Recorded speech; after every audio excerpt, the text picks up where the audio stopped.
Hello, everyone, and welcome back to Sleepy Science Adult. As we step into the new year, 2026, I know many of you are here to relax and gently drift into sleep. Before your eyes grow heavy, feel free to leave a comment and share where in the world you're listening from tonight. If these episodes help you rest or fall asleep, please consider liking the video and subscribing to the channel. Now, get comfortable, let your breathing slow, and allow yourself to settle in this new story. The ranger log that stopped after one entry. Blackridge Mountain had always been a place of mystery, even before Daniel Haskins' disappearance. Its dense forests and jagged cliffs seemed to swallow light whole, leaving behind an eerie stillness that unnerved even the most seasoned outdoorsmen.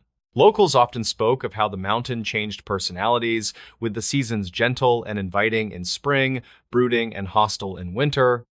But it was autumn when the mountain truly came alive, its rustling leaves and shifting shadows whispering secrets only it understood. To those who lived near Red Pine National Forest, Blackridge was both a blessing and a curse. It provided timber, game, and breathtaking vistas for tourists, but it also harbored dangers few dared to confront. Over the years, several people had vanished without a trace within its confines, their stories becoming cautionary tales told around campfires. Some said the mountain claimed those who disrespected it. Others believed there was something ancient and malevolent lurking beneath its surface. Daniel Haskins had always dismissed these tales as superstition.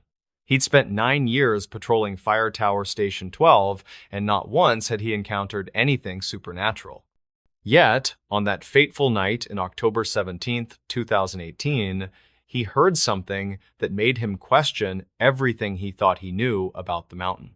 It began with faint noises, scratching sounds like branches scraping against each other, but they didn't match any wind patterns or animal movements he'd ever heard. They came from the North Ridge, an area notorious for being difficult to navigate due to its steep inclines and treacherous terrain. Haskins grabbed his flashlight and headed out, leaving behind the warmth of the station and stepping into the cold embrace of the forest. What he found, or what found him, is still unknown.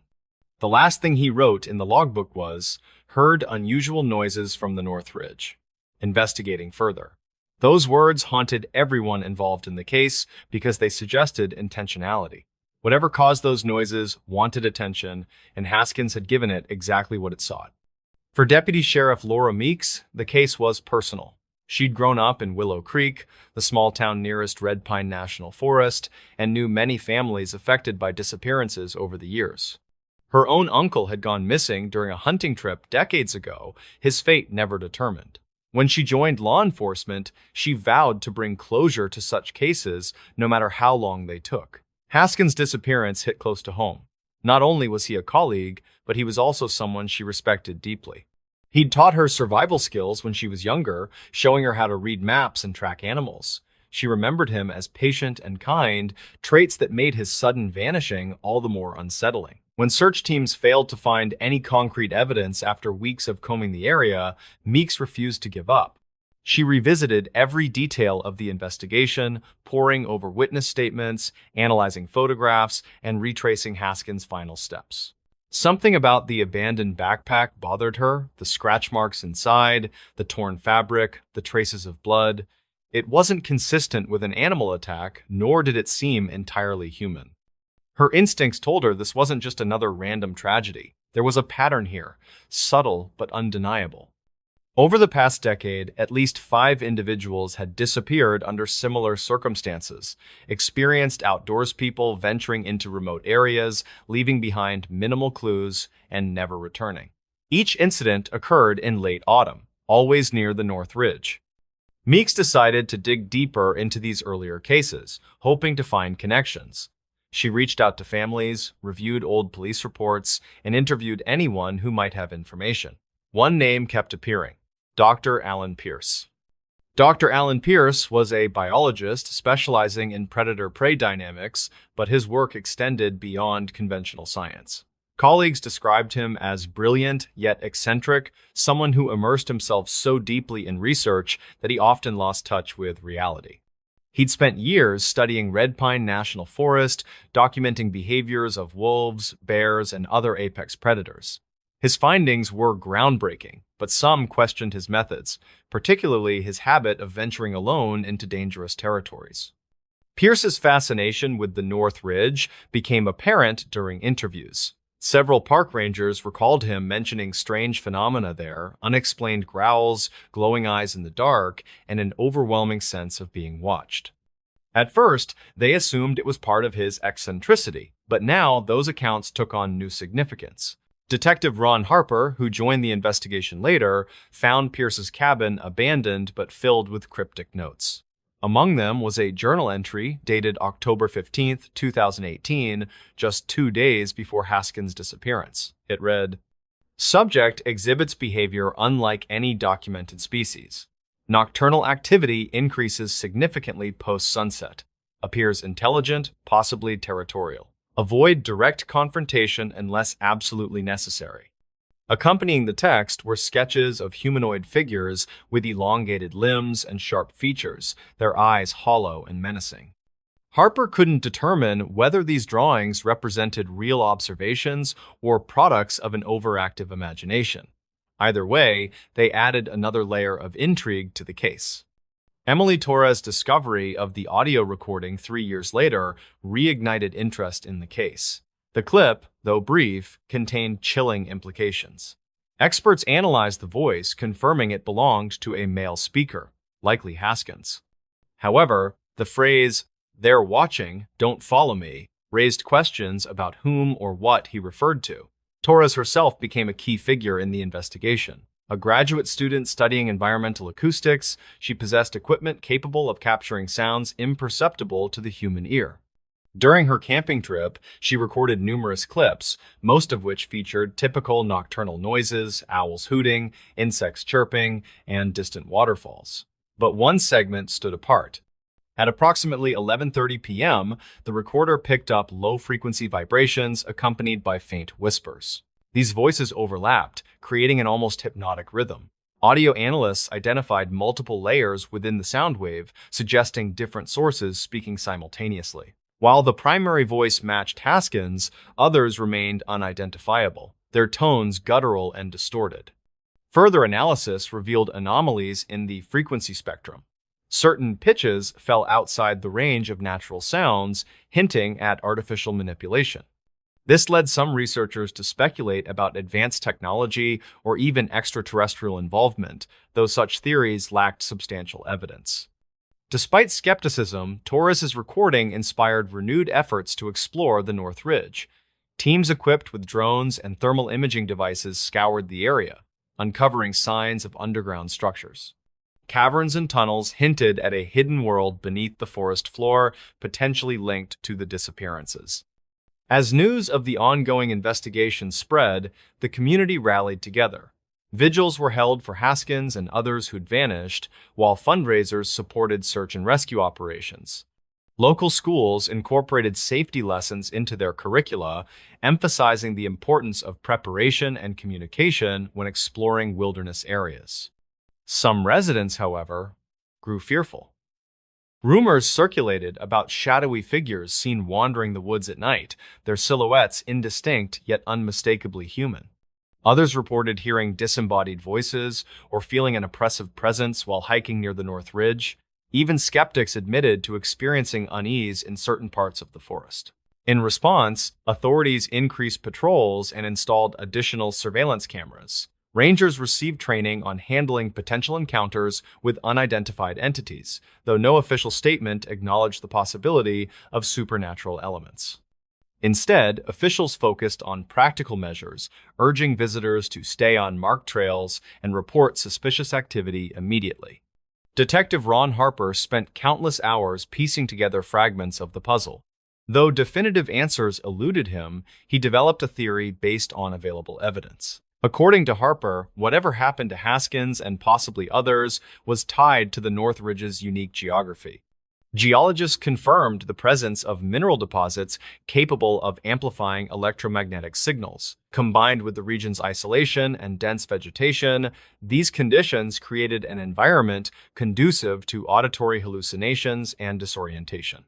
Historical records indicated indigenous tribes once avoided the area, believing it housed spirits hostile to outsiders. Harper speculated that Haskins stumbled upon something, perhaps remnants of an ancient ritual site or remnants of modern experiments conducted secretly. Whatever it was, it triggered a chain reaction resulting in his disappearance. The same could be true for Dr. Alan Pierce, whose obsession with the ridge may have led him too far down a dangerous path. While Harper's hypothesis offered plausible explanations, it left room for interpretation. Was the North Ridge truly cursed, as locals claimed? Or was it simply a convergence of natural and psychological factors creating illusions of the paranormal? Years passed without resolution. Families of the missing continued seeking answers, holding on to hope despite mounting odds against finding loved ones alive.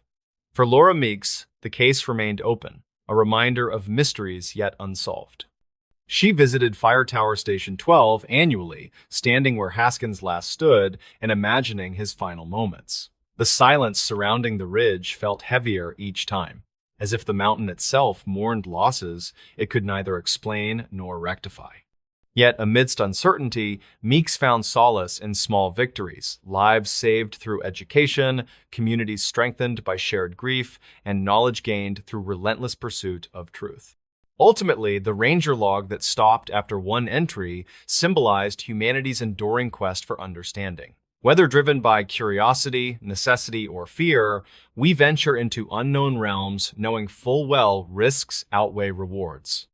And though some journeys end abruptly, their legacies persist, urging future generations to tread cautiously while embracing wonder inherent in exploration. In this new story, multiple people vanished on the same trail. Archived incident summaries from a remote national park reference a single trail that appears repeatedly in unresolved missing person cases. Officially, each disappearance is treated as unrelated. Unofficially, rangers avoid discussing the trail at all. The trail was not dangerous by reputation. It was well marked, moderately graded, and frequently used by day hikers. It cut through mixed forest and followed a gentle ridgeline before descending toward a popular overlook. Families walked it every season without incident. That was what made the disappearances difficult to explain. Rethan Cole was 49 and worked as a senior search operations planner assigned to the park's western district. He did not patrol trails regularly anymore.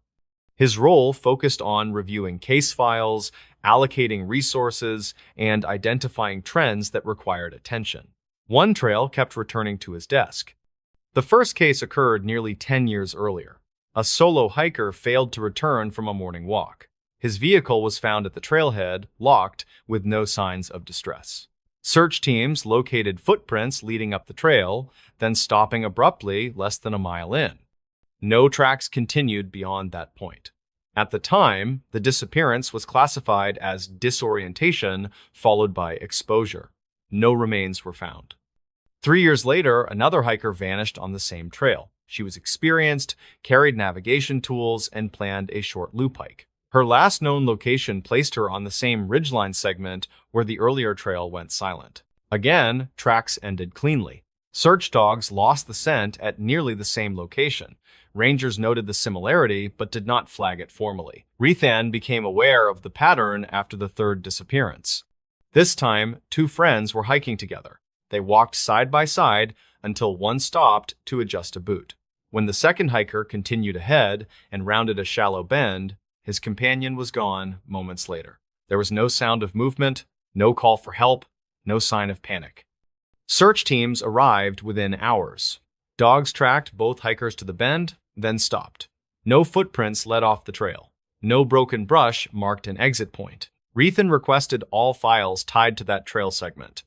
When he overlaid the cases, the alignment was exact. Same stretch of trail, same subtle bend, same loss of evidence. The terrain offered no explanation. There were no cliffs, no fast water, no dense undergrowth immediately nearby. Visibility returned within a few steps beyond the bend. Rethan visited the trail himself during a routine inspection. He walked it slowly, stopping at the marked location. Nothing appeared unusual. The trail narrowed slightly. Trees leaned closer. Sound seemed to soften for a few steps. Then it returned. He stepped forward and the forest felt normal again. Rethan documented the sensation and dismissed it as expectation bias. Still, he could not ignore the cases. Over the following years, 2 more people vanished on that same trail.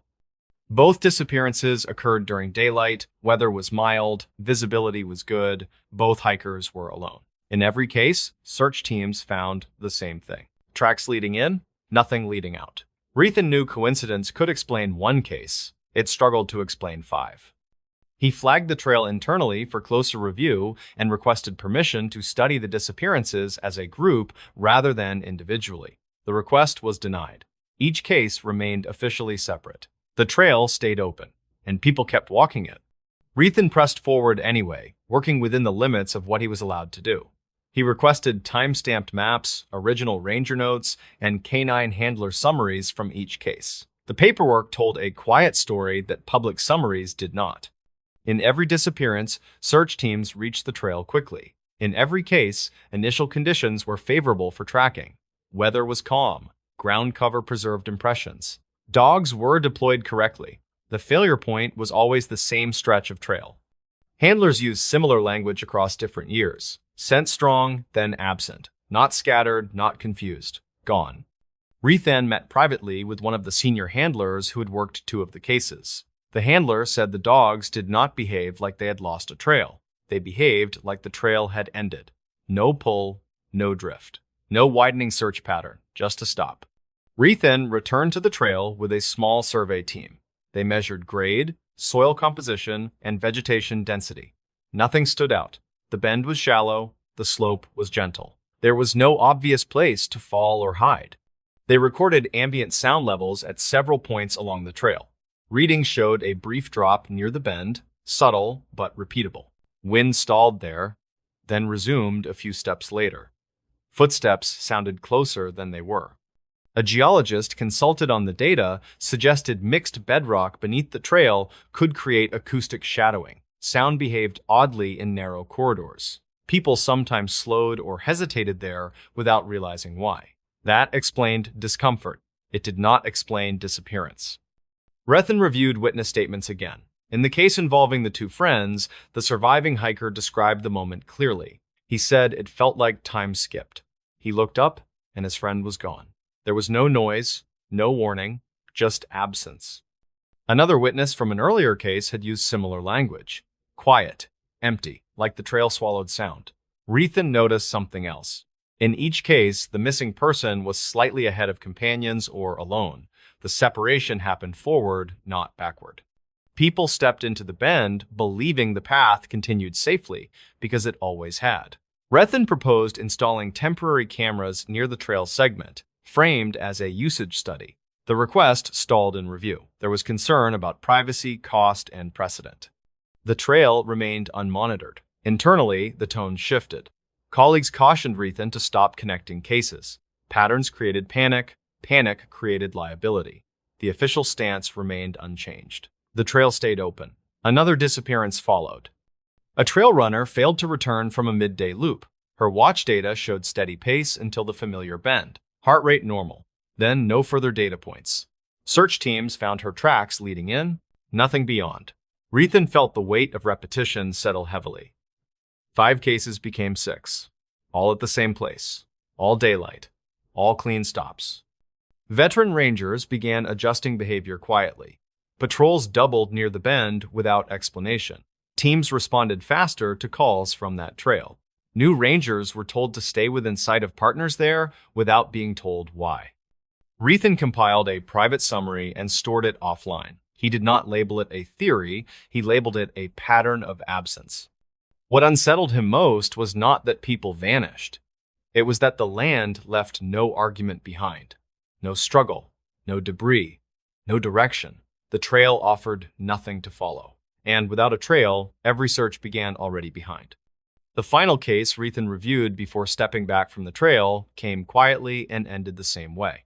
A middle-aged photographer entered the trail late in the morning, planning to reach the overlook and return by early afternoon. Weather was mild, visibility was clear. Other hikers passed him near the trailhead and remembered nothing unusual. His camera was found days later resting on a rock several yards before the bend. The strap was neatly coiled, not dropped. His phone showed one last photo taken moments earlier. It framed the narrow section of trail ahead, trees leaning inward, the path appearing shorter than it really was. There were footprints leading to the camera. There were none beyond it. Rethan closed the file slowly and did not request additional resources. The search followed procedure and ended without results. The report used familiar language. Probable disorientation. No evidence of foul play. Case unresolved. Not long after, Rethan transferred out of active review. Officially, it was a routine reassignment. Unofficially, he understood that pushing further would not change the outcome. The trail would remain open. The cases would remain separate. What changed instead was behavior. Veteran rangers began walking the trail differently. They slowed near the bend. They waited for partners to remain in sight. When visitors asked why patrols lingered there, the answer stayed simple. It was a common place for mistakes. During one routine patrol, Rethan walked the trail one last time. He stopped at the bend and listened. Sound softened. Distance felt compressed. The world ahead seemed closer than it was. He stood still and waited. Nothing happened. After a few moments, the sensation passed. Birds returned. Wind moved through the trees again. The trail looked ordinary. That was the part that stayed with him. The place did not feel dangerous. It felt briefly incomplete, as if the space ahead had not finished forming yet. Rethan left the park soon after. His private files were archived but never indexed. New rangers learned the trail through experience rather than instruction. They noticed which sections drew quiet attention. They noticed which disappearances felt familiar even when details differed. The trail remains open today. Families walk it, runners train on it. Most people pass the bend without noticing anything at all. But among those who have studied the cases, there is an understanding that never makes it into reports. The disappearances were not random. They did not happen everywhere. They happened at the same place under the same quiet conditions. The land did not chase anyone. It did not trap them. It simply allowed a moment where separation could occur without warning. And once that moment passed, the trail closed behind them cleanly. Tracks led in. Nothing ever led out.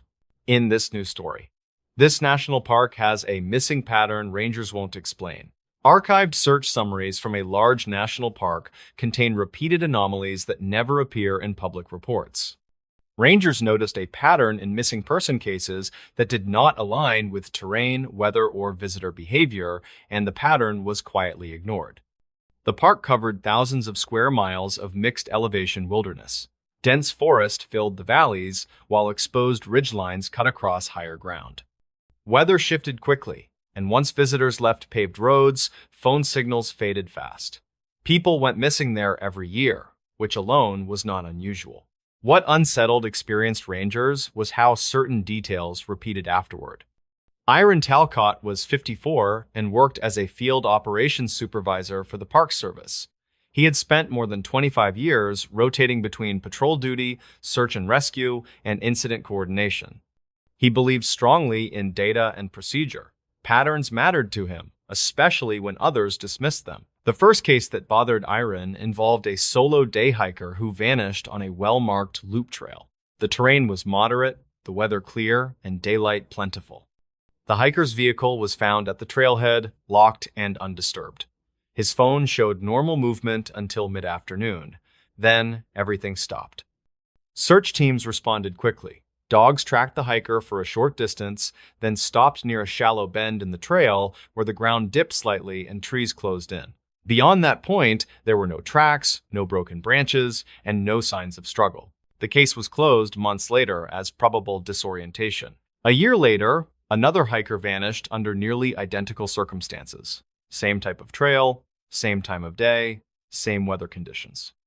Again, dogs lost the trail near a narrow corridor where visibility dropped briefly. Again, nothing was found beyond that point. Individually, each case was explainable. Together, they unsettled Iron. Over the next several years, the pattern repeated. Missing hikers were almost always alone. They vanished during late morning or early afternoon, not at night. Their last known locations clustered near specific trail segments.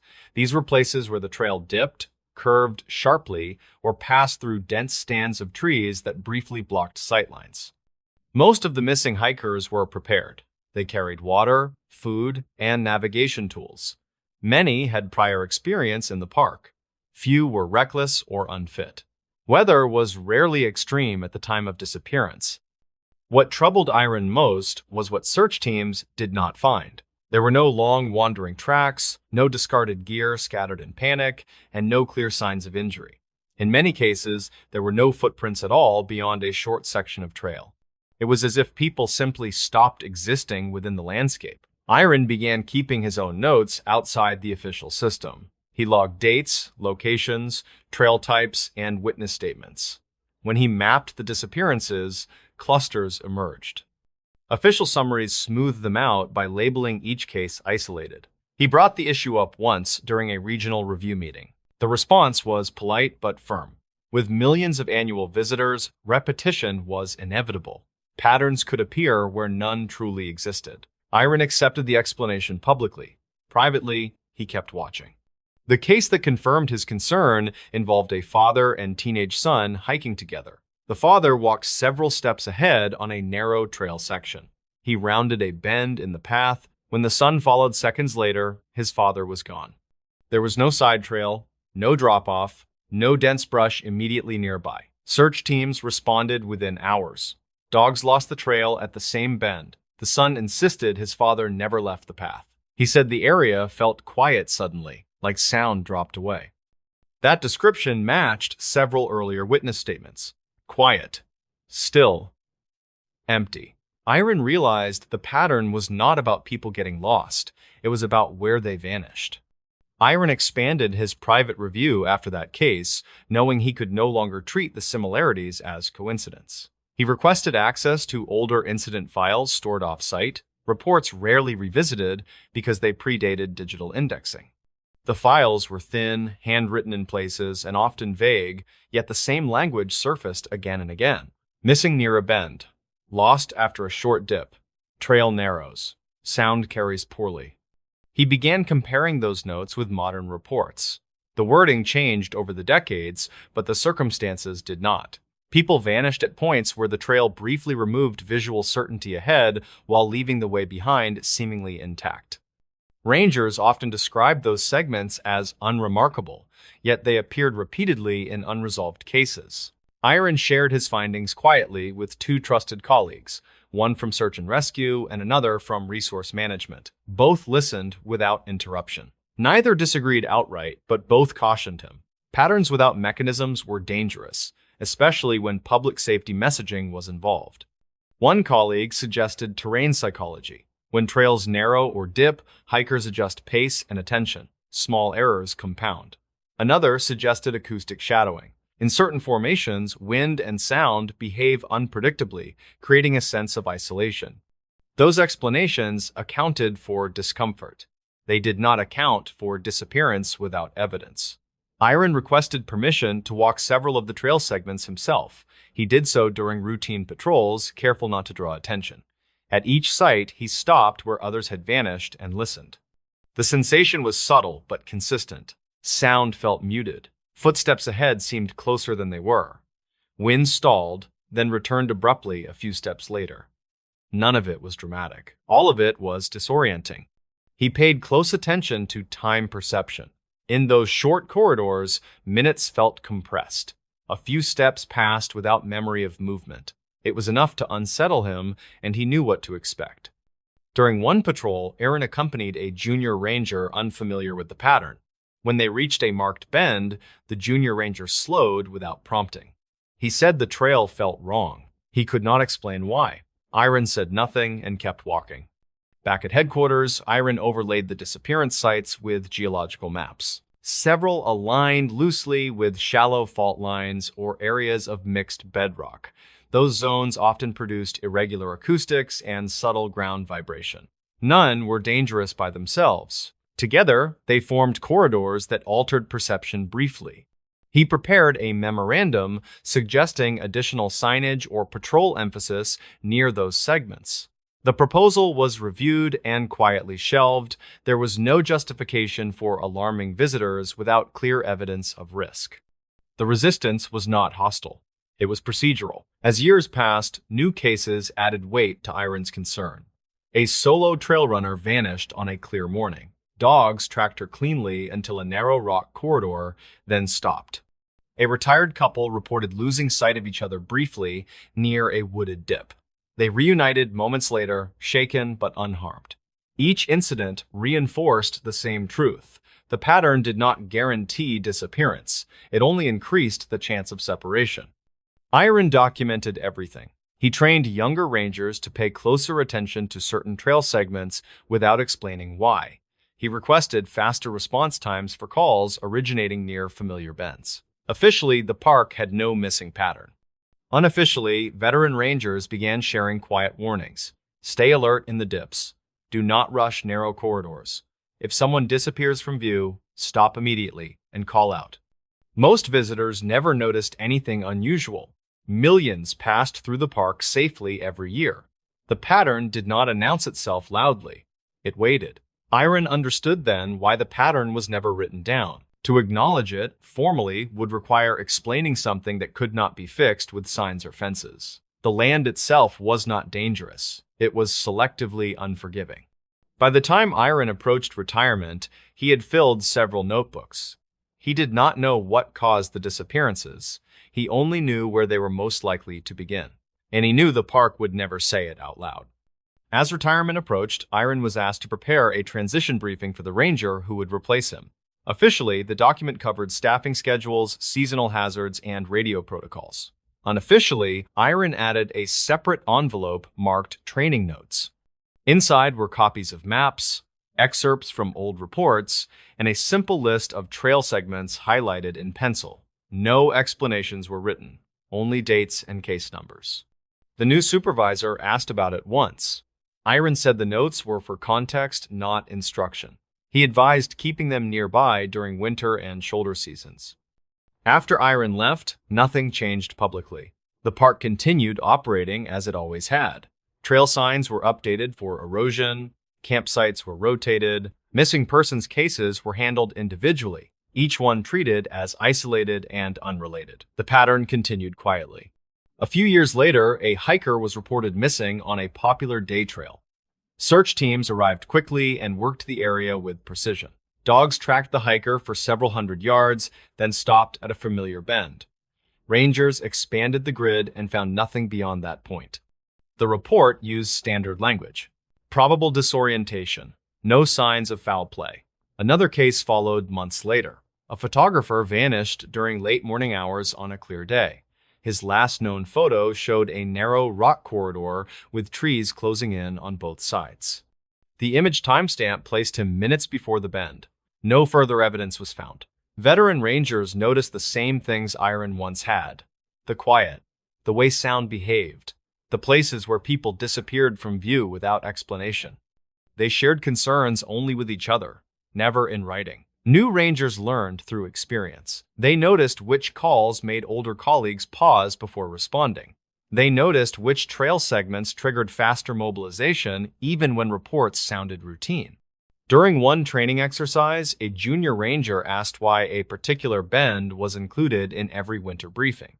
The instructor said it was a spot where people tended to make mistakes. That was the only explanation offered. Privately, rangers avoided patrolling those segments alone when conditions were quiet and visibility dropped. They slowed their pace, they listened longer, they waited for partners to stay within sight. Visitors were never warned explicitly. The Park Service believed strongly in not creating fear where none could be clearly justified. Millions of people walked those trails without incident. The pattern did not target most people. It targeted moments. Moments when someone stepped forward while trusting the path behind them. Moments when visibility collapsed briefly. Moments when sound dropped away just long enough for separation to occur. The land did not need to act. It only needed to allow distance to open. Iron returned to the park once after retirement. He walked one of the familiar trails alone in early autumn. When he reached a shallow dip, he stopped and waited. The forest felt still. Sound softened. The world ahead felt closer than it was. He stepped forward again, and the feeling passed immediately. Nothing dramatic happened. Nothing needed to. That was the part most people never understood. The disappearances did not come from danger that announced itself. They came from places that felt ordinary until they did not. Iron left the park that afternoon and never returned. His notebooks remained archived but uncatalogued. Officially, there was no missing pattern. Among rangers, there was an understanding that could not be formalized. Certain places did not take people often. They only needed to take them occasionally. And when they did, the trail would close behind them so cleanly that no one could explain where they went. Too many people go missing in these parks. Rangers never say the number out loud, but they feel it. Case after case, name after name. Enough disappearances over enough years that coincidence starts to feel like avoidance rather than explanation. Most visitors assume missing people in national parks are rare, a tragic anomaly, a headline that appears once in a while, then fades. Rangers know better. They see how often the reports come in, how familiar the process feels, and how quickly one case blends into the next. It usually begins the same way. A hiker does not return by nightfall. A family waits at a trailhead longer than expected. A vehicle remains parked after weather has cleared. Nothing urgent at first, no panic, just delay. In many cases, the outcome is predictable. An injury, exhaustion, a wrong turn. Those searches end with recovery. Sometimes alive, sometimes not, but always with an explanation that fits the terrain and the timeline. The cases that trouble rangers are the ones that do not fit. In these parks, people go missing in places where they should not. Wide trails, popular routes, stable weather, short distances from help. The kind of locations where disappearance feels unlikely even after years of experience.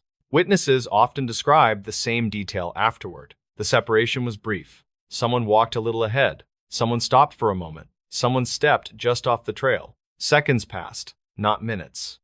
Then the person was gone. When rangers arrive, they expect evidence to tell a story. Instead, it refuses to cooperate. Footprints may lead into open terrain and stop without reason. Personal items appear where they should not have been. A backpack rests beside a trail, upright and undisturbed. Clothing is folded neatly despite approaching weather. There are no signs of struggle, panic, or haste. Tracking dogs often provide the first indication that something is wrong. In normal searches, scent weakens gradually or breaks near water or rock. In these cases, dogs track confidently until they reach a precise point and refuse to continue. Handlers describe confusion rather than fatigue. The trail does not fade, it ends. Search teams expand outward methodically. Rangers check drainages, ridgelines, and areas that make little sense. Helicopters fly grid patterns overhead. Hours stretch into days. Weather changes. Evidence degrades. Sometimes, nothing is ever found. Vehicles remain parked at trailheads long after storms pass. Campsites sit untouched with food still sealed. Tents stand upright with gear inside exactly where it was left. It looks as if the person stepped away briefly and planned to return moments later. They never did. Rangers document every step carefully. Reports are written using familiar language. Exposure, terrain complexity, delayed discovery. These explanations are reasonable, but they do not always satisfy the people who walked the ground. Certain parks begin to stand out over time, not because they are more dangerous on paper, but because similar disappearances repeat within them. Wide trails, calm conditions, fast response times. Still no answers. What unsettles rangers most is how ordinary these cases feel at the beginning. There is no warning sign, no sense that something is about to go wrong. Just normal movement that stops. Most days, millions of people enter these parks and leave safely. Trails reopen, signs are replaced, new names fill logbooks. But year after year, too many people go missing in the same quiet way. Enough that rangers begin to listen differently. Enough that confidence gives way to caution. Enough that silence starts to feel deliberate. This is where the questions begin, even if the answers never arrive. As the cases accumulate, rangers begin to notice how the volume itself changes the work. One disappearance is tragedy, two is coincidence. Many spread across years become something heavier, something that quietly reshapes expectations. Patterns begin to form, not in reports, but in memory. Certain environments appear again and again. Boulder fields where sound seems to collapse inward. talus slopes that shift subtly and swallow noise, dense vegetation that erases visibility within a few steps, creek systems that disappear underground and reappear far from where anyone expects. None of these places are restricted. Visitors cross them safely every day. What unsettles rangers is repetition. Timing repeats as well. Late afternoon into early evening. Calm weather that changes quickly but selectively. Fog that settles into one drainage while the surrounding area remains clear. Storms that isolate a single person while groups nearby are untouched. Rangers describe it as the moment the park changes mood without announcing it. During these searches, equipment begins to behave unpredictably. Radios lose signal only in narrow pockets. Navigation devices drift just enough to matter. Batteries drain faster than expected. The moment teams leave certain areas, everything returns to normal. Terrain interference explains part of this. Rangers accept that explanation. What they do not write down is how often these failures align with the same kinds of disappearances. Sound becomes unreliable. Voices echo from directions that make no sense. Shouts vanish entirely. Searchers report hearing movement in brush that never produces animals or people. When teams stop, the sound stops. When they move again, it resumes at the same distance. None of this belongs in official documentation. The most unsettling cases are not always the ones that end in permanent loss. Some end in recovery. In rare instances, missing people are found alive days later. These moments should bring relief. Instead, they raise new questions. Survivors are sometimes calmer than expected, showing minimal signs of dehydration or exposure. They struggle to explain where they have been. Some repeat phrases that do not align with time past. Others describe hiding from weather that never came or following sounds they cannot clearly describe. Medical explanations focus on stress responses, memory disruption, or the effects of cold. Rangers accept these explanations publicly. Privately, they notice how often survivors are found uphill beyond logical travel routes in places that had already been searched. In fatal cases, the discomfort deepens. Remains sometimes appear in locations teams remember clearing thoroughly. Reports list delayed discovery. Rangers remember standing in those exact places earlier, confident nothing was there. These moments change behavior. Rangers double back more often. They revisit areas that do not make sense. They slow down in places that feel wrong without being obviously dangerous.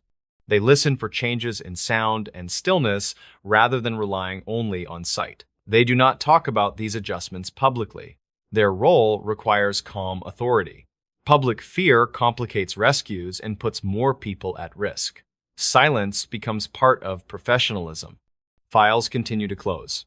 Names are erased from boards. Trails reopen. Visitors return, unaware of the quiet arithmetic building beneath the surface. But among rangers, the number matters. Too many similar cases, too many familiar details, too many searches that end without the land giving anything back. By the time a ranger has seen enough of these disappearances, confidence becomes cautious. Experience no longer guarantees clarity. It teaches restraint.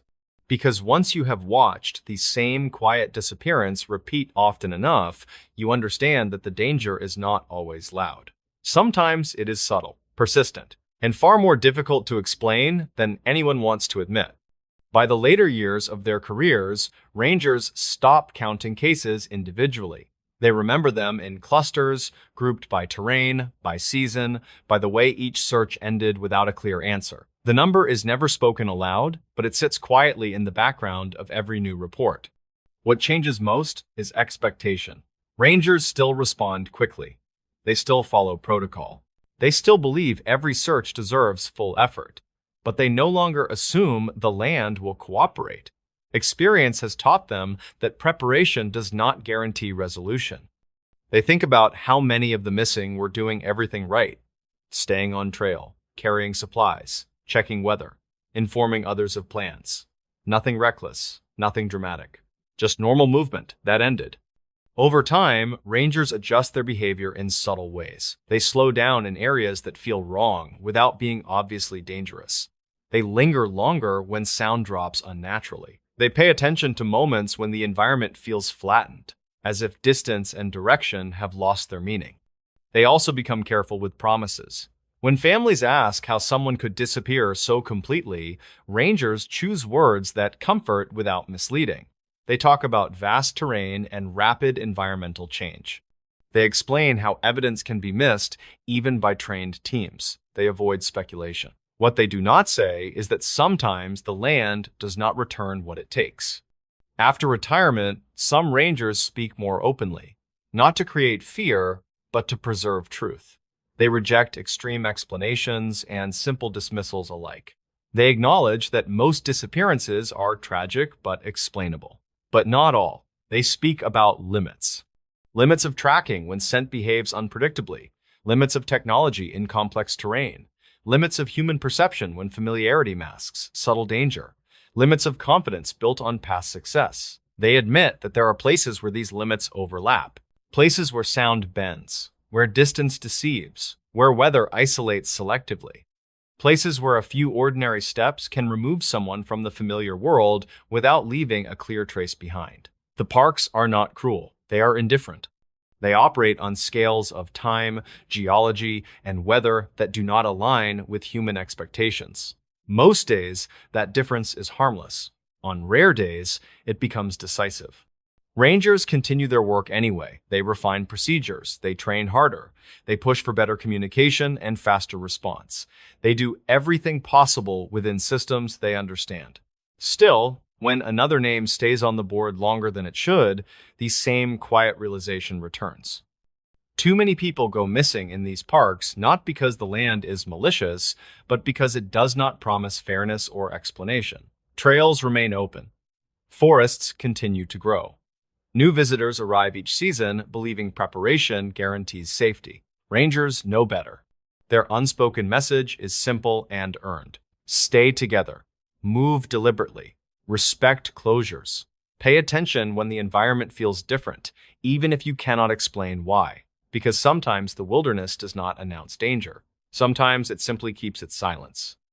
And silence, repeated often enough, becomes the hardest pattern of all in this new story. They entered the park separately, none came back. 3 people walked into Red Ridge State Park on a chilly Saturday morning in early November 2021.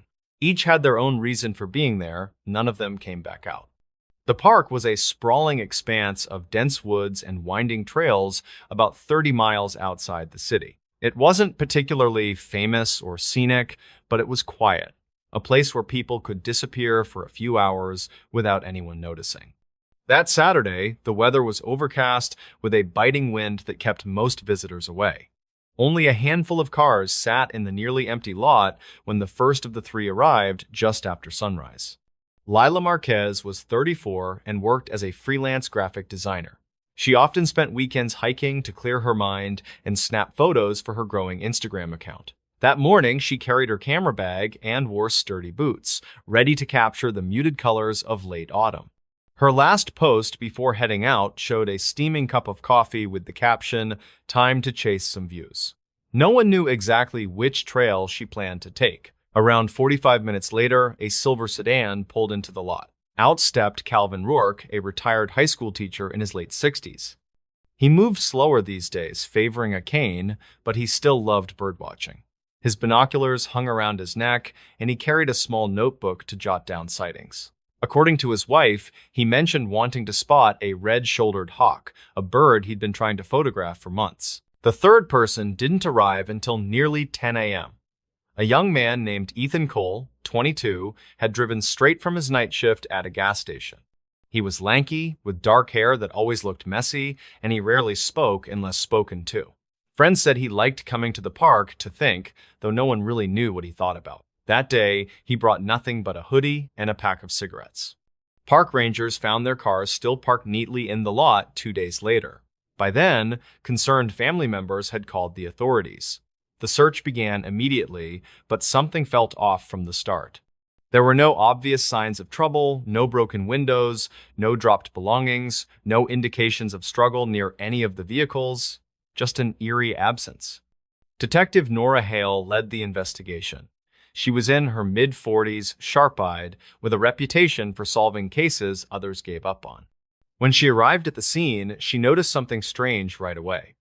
All three cars were locked, and none of them contained anything unusual. No wallets, no phones, no maps. It was as if the owners had deliberately left everything behind. The trail cameras told part of the story. Grainy footage showed Lila entering the main path toward the South Ridge, her camera bag slung over one shoulder. About 20 minutes later, Calvin appeared on a different camera, heading north toward the meadow where hawks were often spotted. Ethan showed up last, walking briskly along the eastern edge of the park. Their paths never crossed in the recorded footage. Search teams combed the area for days, but the forest swallowed them whole. Rangers reported feeling uneasy as they ventured deeper, describing an unnatural silence blanketing the woods. No birds chirped, no squirrels scurried, not even the rustle of leaves broke the stillness.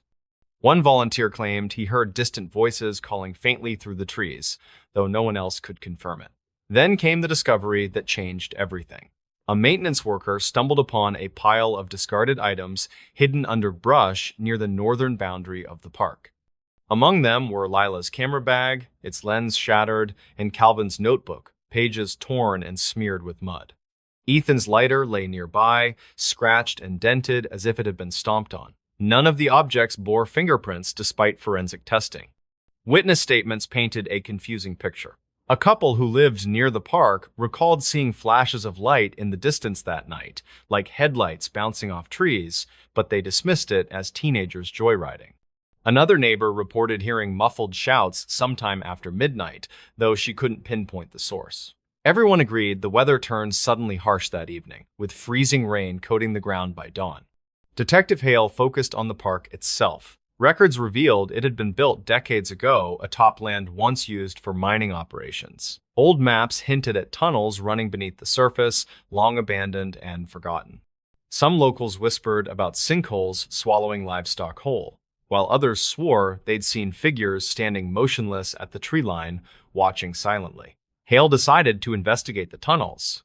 With permission from higher-ups, she assembled a team to explore the underground network. What they found chilled them to the bone. Deep within the labyrinth, they uncovered evidence of recent activity, fresh footprints in the dust, scraps of fabric snagged on jagged rocks, and faint markings carved into walls. One symbol stood out repeatedly, 3 intersecting lines forming a triangle. Back above ground, researchers analyzed the carvings. They matched ancient designs linked to indigenous tribes believed to have inhabited the region centuries earlier. Legends spoke of a sacred site buried deep within the earth, guarded by spirits who punished intruders. While many dismissed such tales as folklore, the resemblance between the symbols and those found in local archives was undeniable. As weeks passed, public interest waned, but Hale refused to let go. She revisited every detail, searching for connections others might have missed. Then, buried in archived reports, she found something startling. Over the past decade, at least 5 other individuals had vanished under similar circumstances, all entering Red Ridge State Park alone, leaving their vehicles untouched and never returning. Each incident occurred during late fall, coinciding with shorter daylight hours and colder temperatures. The pattern was undeniable. Something about the park drew people in, only to trap them forever. Whether it was natural, supernatural, or something entirely different remained unclear.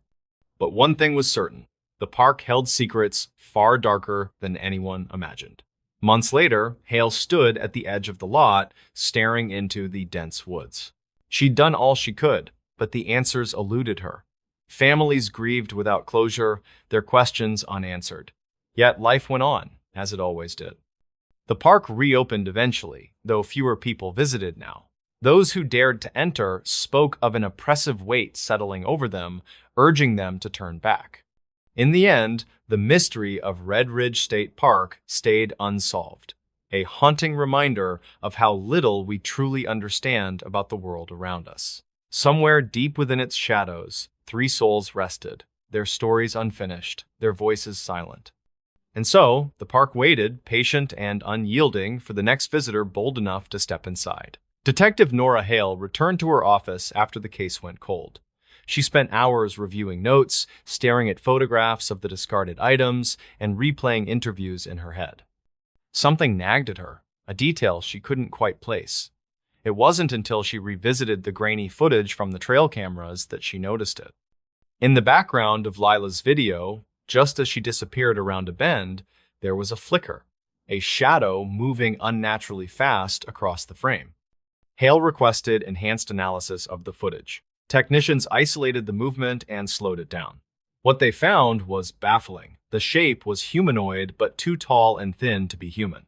Its limbs bent at odd angles, and it seemed to glide rather than walk. Skeptics argued it could be a trick of the light or a digital artifact, but Hale wasn't convinced. She reached out to a geologist to better understand the park's underground structure. Dr. Miriam Klein, a specialist in karst topography, explained how the limestone beneath the park could create vast caverns and unstable ground. Sinkholes were common in such areas, she said, but so were pockets of toxic gases that could disorient or incapacitate anyone who wandered too far off trail. This new information prompted Hale to revisit the tunnels. On her second descent, she brought specialized equipment to detect gas levels and seismic activity.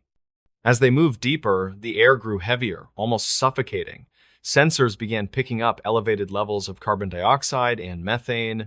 The team pressed on cautiously, guided by faint sounds echoing through the passages. They reached a chamber unlike any they'd seen before. The walls were covered in intricate carvings, far more detailed than the ones found earlier. At the center stood a stone pedestal, cracked and weathered, with the same triangular symbol etched into its surface. Scattered around it were bones, brittle and ancient, mixed with fragments of clothing and personal effects. Some items appeared decades old, while others looked disturbingly recent. Hale ordered the site sealed off immediately. Archaeologists were called in to examine the findings, but progress was slow. The carvings suggested rituals meant to appease or contain something, though their exact purpose remained unclear. Radiocarbon dating placed the oldest remains at over 500 years old, while the newest matched the timeline of the missing hikers. News of the discovery leaked to the press, sparking widespread speculation. Locals demanded the park be closed permanently, citing safety concerns. Others saw it as proof of the legends, arguing that the land itself was cursed. Authorities struggled to balance public fear with scientific inquiry, unsure how to proceed. For Detective Hale, the revelation brought both clarity and frustration. She finally understood why people vanished, but she couldn't explain what awaited them beneath the surface. Whatever force or entity resided in the tunnels, it defied logic and reason. All she could do was ensure no one else fell victim to its grasp. Years passed, and Red Ridge State Park became a ghost town. Fences surrounded the perimeter, warning signs posted every few feet. Rangers patrolled regularly, ensuring trespassers stayed away. Yet rumors persisted, spreading like wildfire through online forums and campfire stories. Some claimed to have seen lights flickering deep within the woods.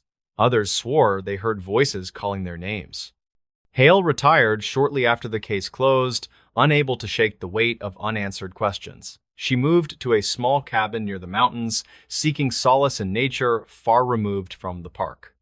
Still, on quiet nights, she sometimes heard the wind carry whispers through the trees. They sounded like warnings, urging her to remember what she'd seen. Life continued for those touched by the disappearances, though scars lingered. Families honored their loved ones in private ways, lighting candles or planting trees in their memory. Strangers shared theories online, piecing together fragments of truth in hopes of finding peace. The park remained frozen in time, a monument to mysteries unresolved. Deep below the surface, the tunnels stretched endlessly, their secrets guarded by darkness.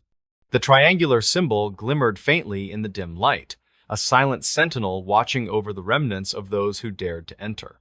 And somewhere beyond the reach of human understanding, the shadows stirred, waiting for the next curious soul to cross their threshold. In the end, the story of Red Ridge State Park served as a reminder of humanity's fragile place in the world. For all our knowledge and technology, some questions remain beyond our grasp. We venture into the unknown not because we seek answers, but because we are drawn to the mystery itself. And sometimes, the mystery answers back. True stories from national parks that feel wrong to talk about. The stories are not written down in brochures or posted on trailhead boards. They are not part of ranger talks or visitor center displays. Most people who work in national parks learn about them slowly, through years of experience and conversations held in quiet places after long shifts. These are the cases that feel wrong to talk about. Not because they are unbelievable, but because they sit in a space where facts exist without satisfying explanations. They are real incidents, logged and archived, yet rarely discussed beyond what is strictly necessary. Most disappearances in national parks follow patterns that rangers understand well. People get injured, people underestimate weather, people wander off trail and become disoriented. These cases are tragic, but they make sense. Evidence behaves as expected. Timelines can be reconstructed. The stories that disturb rangers are different. They often begin with ordinary decisions. A short walk before dinner, a quick photograph near the trail, a momentary separation measured in seconds rather than minutes, nothing that feels dangerous at the time. Witnesses later describe the same detail. Everything felt normal right up until it did not. When rangers respond, they expect urgency and confusion. Instead, they sometimes find stillness. Campsites left intact, food untouched, gear arranged neatly, no signs of panic or struggle. It looks as if someone stepped away briefly and planned to return. They never did. Tracking dogs often provide the first sign that something is wrong. In routine searches, scent weakens gradually, breaks near water, or disperses with wind. In these cases, dogs track confidently until they reach a precise point and stop. Handlers describe confusion rather than fatigue. The trail does not fade, it ends. Footprints can behave strangely as well. Tracks may lead into open terrain and simply stop. In snow, one set of prints remains sharp while every other mark disappears. There are no signs of falls, slides, or turns back. Rangers document these details carefully, but they do not emphasize them. Reports are written using familiar language. Exposure, terrain complexity, delayed discovery. These explanations are reasonable even when they feel incomplete. Certain locations appear repeatedly in these cases. Boulder fields where sound behaves unpredictably, dense vegetation that erases visibility in seconds, creek systems that vanish underground and reappear far away. None of these places are forbidden or hidden. Thousands of people pass through them safely every year. What makes the stories uncomfortable is repetition. Across different parks and different years, the same quiet details appear again and again. The same sudden absence, the same misplaced items, the same dead-end scent trails, enough to change how experienced rangers listen to the environment. During searches tied to these cases, rangers notice other things they rarely write down. Radios lose signal only in narrow zones. Navigation devices drift slightly. Sound carries in strange directions or not at all. Weather shifts faster than forecasts predict. None of this is dramatic enough to alarm visitors. None of it breaks policy. Taken together, it leaves an impression that is hard to explain without sounding speculative. Some of the most difficult stories involve recoveries. People found alive after days or weeks sometimes appear calmer than expected. They struggle to explain where they were. They describe hiding from weather that never came, or following sounds they cannot clearly describe. Medical explanations exist and are usually accepted. Privately, rangers notice how often these survivors are found uphill, beyond logical travel routes, in areas already searched. The reason these stories feel wrong to talk about is not fear. It is responsibility. Rangers know that public panic creates more emergencies. They know that speculation can overshadow practical safety advice. They know that wilderness is complex enough without adding stories that resist easy explanation. So these cases are spoken about quietly, if at all. They are shared between rangers who have seen enough to recognize the pattern, but not enough to explain it fully. They are remembered not as mysteries, but as reminders of limits. Limits of technology, limits of tracking, limits of human perception in vast environments that do not operate by human expectations. These true stories from national parks are not meant to scare people away. They exist because sometimes the land does something that leaves no clean narrative behind. And the people closest to it understand that some truths are not hidden. They are simply difficult to say out loud. As more of these cases accumulate, rangers begin to understand why they feel wrong to discuss openly. It is not because they lack facts, but because the facts do not settle into a shape that feels safe to explain. One of the first things rangers notice is how consistently these cases resist urgency. There is no obvious emergency moment, no scream, no sudden weather disaster, no visible threat. The person simply stops being where they should be. Searches begin quickly, often within minutes or hours. Teams move with confidence, believing proximity will work in their favor. Dogs take scent strongly. Helicopters prepare flight paths. Rangers expect resolution. Instead, the land stays quiet. Certain environments appear again and again in these stories. Boulder fields where sound seems to collapse inward, talus slopes that shift subtly and absorb noise, dense vegetation that erases visibility within a few steps, creek systems that vanish underground and reappear far away, altering direction without warning. None of these places are unusual. Visitors cross them safely every day. What unsettles rangers is how often disappearances cluster near them without warning signs. Timing repeats as well. Many of these cases unfold during transitions. Late afternoon sliding into evening. Clear skies giving way to sudden fog, calm mornings interrupted by storms that isolate one individual while sparing others nearby. Rangers describe it as the moment the park changes personality.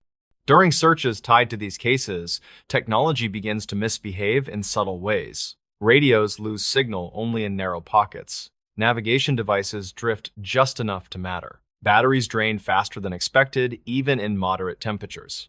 Terrain interference explains some of this. Rangers accept that explanation. What they rarely say out loud is how often these failures align with disappearance locations. Sound becomes unreliable. Voices echo from directions that make no sense. Shouts vanish entirely. Searchers hear movement in brush that never produces animals or people. When teams stop, the sound stops. When they move again, it resumes at the same distance. None of this belongs in official reports. Some of the most uncomfortable stories involve people who are eventually found. Survivors recovered days later are sometimes calmer than expected. They show limited signs of dehydration or exposure. They struggle to describe where they were. Some repeat phrases that do not align with time past. Others describe hiding from weather that never came or following sounds they cannot clearly explain. Medical explanations exist.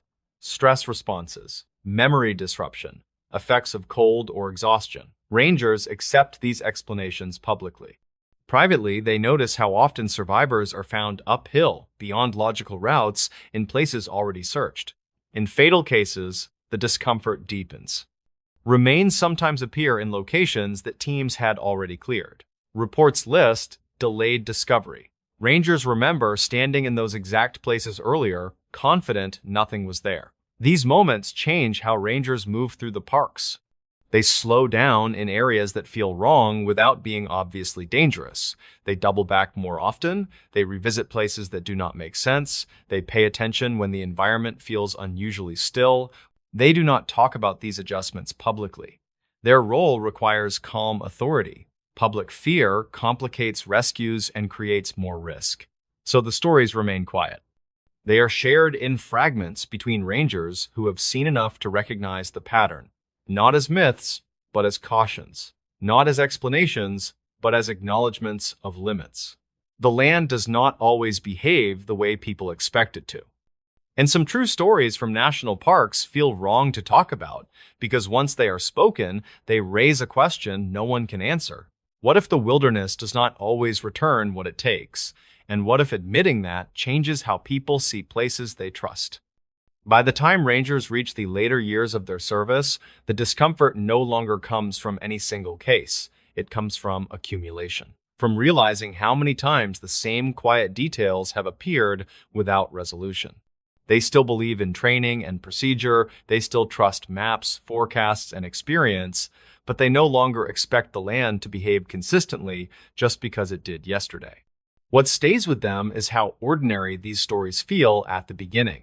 A normal hike, a familiar trail, a calm day, nothing that suggests danger is close. The absence arrives without warning and without drama. Over time, rangers change how they work in ways that never make it into manuals. They linger longer in places that feel wrong without being obviously hazardous. They listen for shifts in sound rather than relying only on sight. They watch how weather isolates selectively instead of broadly. They also become careful with words. When families ask how someone could vanish so completely, rangers explain terrain, distance, and environmental complexity. They speak truthfully, but not completely. They offer what can be said without creating fear that helps no one. What they do not say is that sometimes the land does not give answers back. After retirement, a few rangers finally speak more openly, not in dramatic warnings, but in long conversations meant to preserve experience rather than provoke panic. They avoid simple explanations and reject extreme conclusions. They do not claim every disappearance is mysterious, most are not. Accidents, exposure, and medical events account for the majority of cases. But not all. They speak instead about limits. Limits of tracking when scent behaves unpredictably, limits of technology in complex terrain, limits of human perception under stress, limits of confidence when familiarity masks subtle change. They admit that there are blind spots where these limits overlap.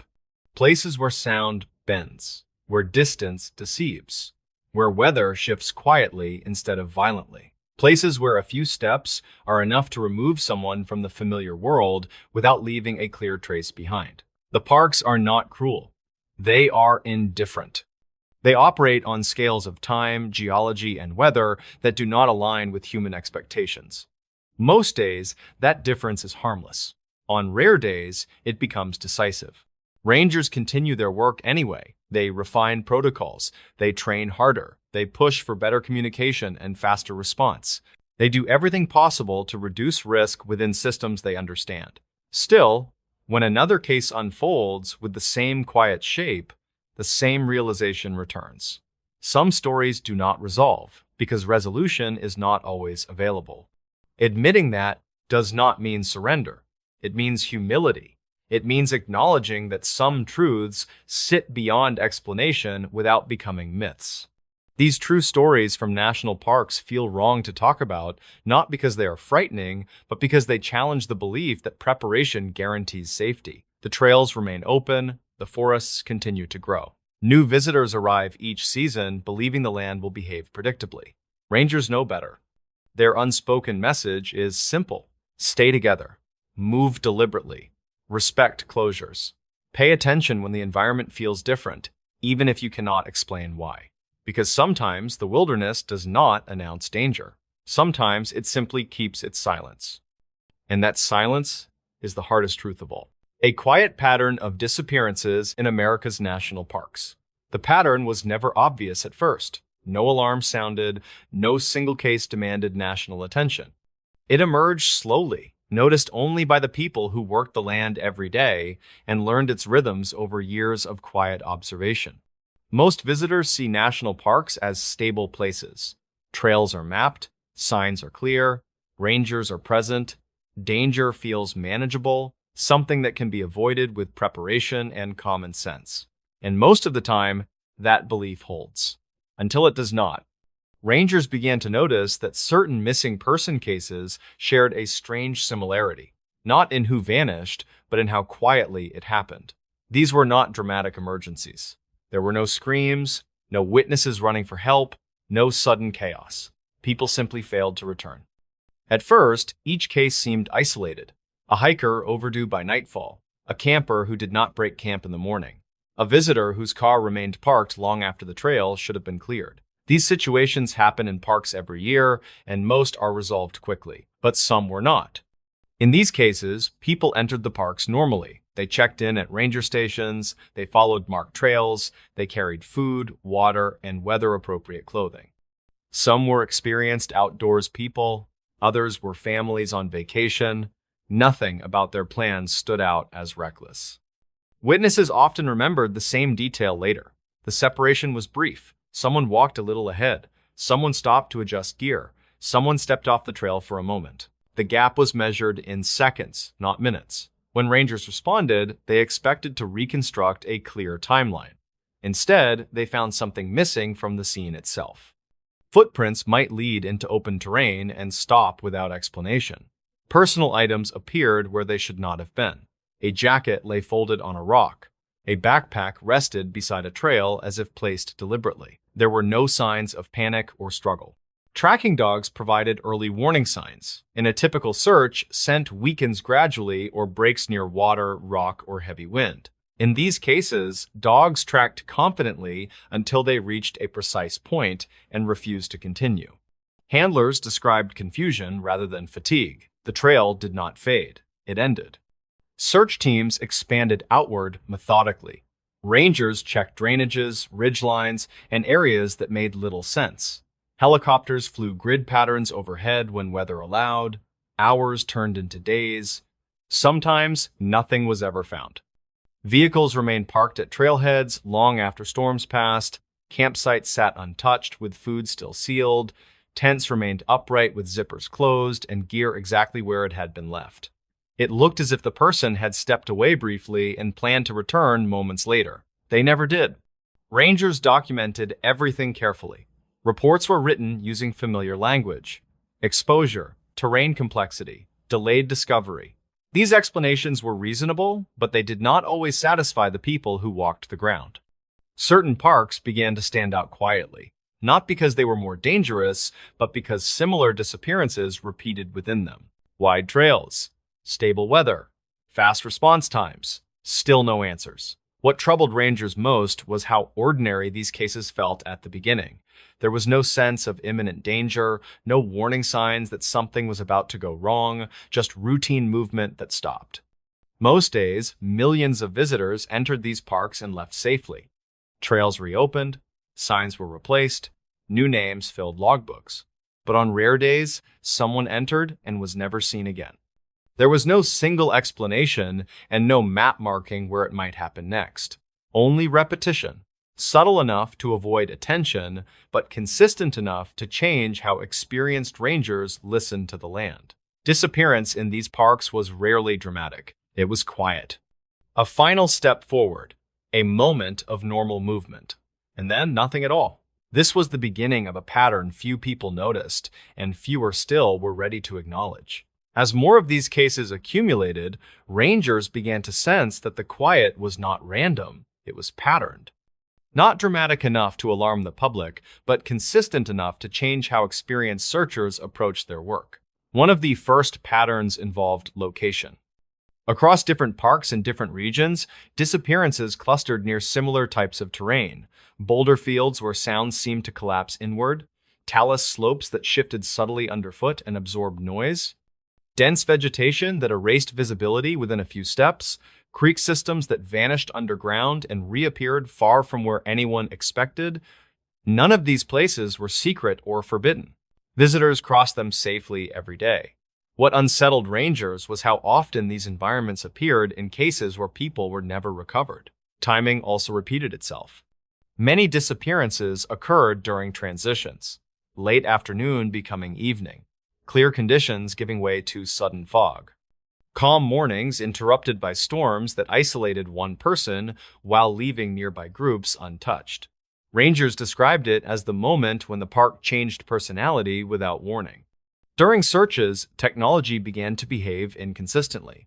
Radios lost signal only in narrow pockets, navigation devices drifted just enough to matter, batteries drained faster than expected. These issues resolved as soon as teams moved away from specific areas. Terrain interference explained some of this. Rangers accepted that explanation. What they noticed privately was how often these failures aligned with vanishings. Sound became unreliable as well. Voices echoed from directions that made no sense. Shouts disappeared entirely. Searchers reported hearing movement in brush that never produced animals or people. When teams stopped, the sound stopped. When they moved, it resumed at the same distance. None of this belonged in official reports. The most unsettling cases were not always the ones that ended in silence. Some ended in recovery. In rare instances, missing people were found alive days later. These moments should have brought relief. Instead, they raised new questions. Survivors were sometimes calmer than expected, showing minimal signs of dehydration or exposure. They struggled to explain where they had been. Some repeated phrases that did not align with time passed. Others described hiding from weather that never came or following sounds they could not explain clearly. Medical professionals attributed these accounts to stress responses, memory disruption, or the effects of cold. Rangers accepted those explanations publicly. Privately, they noticed how often survivors were found uphill, beyond logical travel routes, in places that had already been searched. In other cases, remains were discovered long after searches ended. Sometimes they appeared in areas already cleared multiple times. Reports listed delayed discovery. Rangers remembered standing in those exact locations earlier, convinced nothing was there. These moments changed how rangers worked. They doubled back more often. They revisited places that did not make sense. They paid closer attention to moments when the environment felt unusually still or quiet. They trusted instincts sooner, even when those instincts could not be explained logically.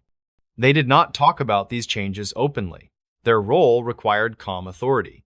Public fear complicated rescues and created more risk. Silence became part of professionalism. Files continued to close. Names were erased from boards. Trails reopened. Visitors returned, unaware of the patterns beneath the surface. But among rangers, the pattern was no longer invisible. Across years and across parks, the same quiet disappearances continued. People entered familiar places and vanished without witnesses, without struggle, and without a clear path forward. By the time a ranger had seen enough of these cases, certainty no longer felt solid. Experience brought caution rather than confidence. Because once you have watched the land refuse to explain itself enough times, you begin to understand that some disappearances are not loud or violent. They are subtle, efficient, and deeply unsettling. By the time rangers reach the later stages of their careers, the pattern no longer feels abstract. It becomes personal, shaped by faces, names, and places they will never forget. They still follow protocol, still trust training, but they no longer assume every search will end with understanding. What unsettles them most is not danger, but absence. They think back to how ordinary these cases felt at the beginning, how confident they were that the missing person would be found just over the next ridge or along the next drainage, how quickly that confidence faded when the land offered nothing back. Rangers begin to realize that experience does not guarantee safety. In some cases, it creates false comfort. Familiar trails encourage assumptions. Repeated success breeds the belief that the park will behave the same way every time. The quiet disappearances punish that belief. Over time, rangers adjust their behavior in subtle ways. They slow down in areas that feel wrong without being obviously dangerous. They listen more carefully when sound drops unnaturally or when the environment feels unusually still. They watch how weather shifts not just rapidly, but selectively. They also become more careful with promises. When families ask how someone could vanish so completely, rangers choose their words with care. They talk about vast terrain and environmental complexity. They explain how evidence can be missed even by trained teams. They offer compassion without speculation. What they do not say is that sometimes the land does not give answers back. After retirement, some rangers speak more openly, not in dramatic statements, but in long conversations meant to preserve experience rather than provoke fear. They avoid simple explanations at both extremes. They do not claim every disappearance is mysterious. Most are tragic but explainable, but not all. They speak instead about limits. Limits of tracking when scent behaves unpredictably. Limits of technology in complex terrain. Limits of human perception under stress. Limits of how quickly people can recognize when conditions have changed in ways that matter. They admit that there are blind spots where these limits overlap. Places where sound bends, where distance deceives, where weather isolates one person while sparing another only a short distance away. Places where a few steps are enough to break every assumption about safety. The parks are not malicious. They are indifferent. They operate on scales of time, geology, and weather that do not align with human expectations. Most days, this difference is harmless. On rare days, it becomes decisive. Rangers continue their work anyway. They refine protocols, they train harder, they push for better communication systems and faster response times. They do everything within their control to reduce risk. Still, when another name stays on the board longer than it should, the same quiet realization returns. Some disappearances cannot be explained fully with what is known now. Admitting that does not mean surrender. It means respect. Respect for uncertainty, respect for places that do not bend to human logic. The quiet pattern continues not because the parks are cruel, but because wilderness does not promise fairness or closure. Trails remain open. Forests continue to grow. New visitors arrive each season believing preparation guarantees safety. Rangers know better. Their unspoken message is simple and earned. Stay together. Move deliberately. Respect closures. Pay attention when the land feels different, even if you cannot explain why. Because sometimes, in the vast silence of these parks, disappearance does not announce itself. It happens quietly, and it leaves behind only questions the land is not required to answer. A ranger's warning about these parks. Every park ranger knows there are sections of the woods where the rules of the world seem to change completely. These men and women often see things that they cannot explain to the general public without sounding quite insane today. Gideon Barlow was a 48-year-old search and rescue lead who spent his life in the Elderwood Forest. He was a man who preferred the steady rhythm of the natural world over the loud and messy life of city. On a humid morning in June 2015, Gideon set out to investigate a reported disturbance in the northern restricted zone. The area was off-limits to the public due to the unstable terrain and the frequent sightings of black bears. He told the station dispatcher that he would be back by nightfall and headed out with his standard patrol pack. Gideon drove his green 1998 truck to the end of the gravel road where the deep wilderness begins. He stepped out into the thick air and felt the heavy silence of the trees pressing against his tired ears.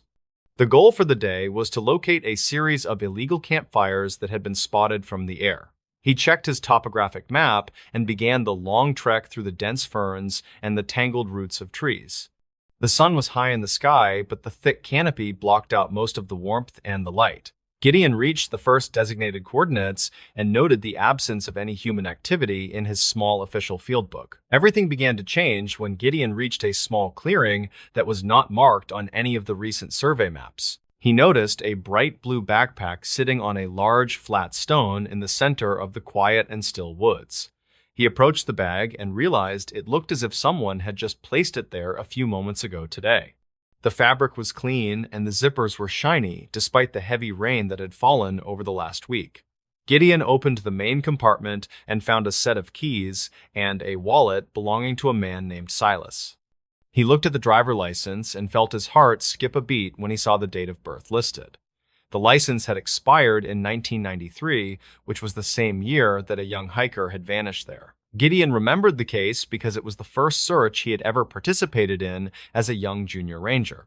The gear inside the bag was perfectly preserved as if the last 20 years had simply never happened for the items. He felt a sharp metallic clicking sound coming from the thick brush directly behind the large and flat stone today. He called out to see if anyone was hiding in the shadows, but only the cold wind answered his loud voice.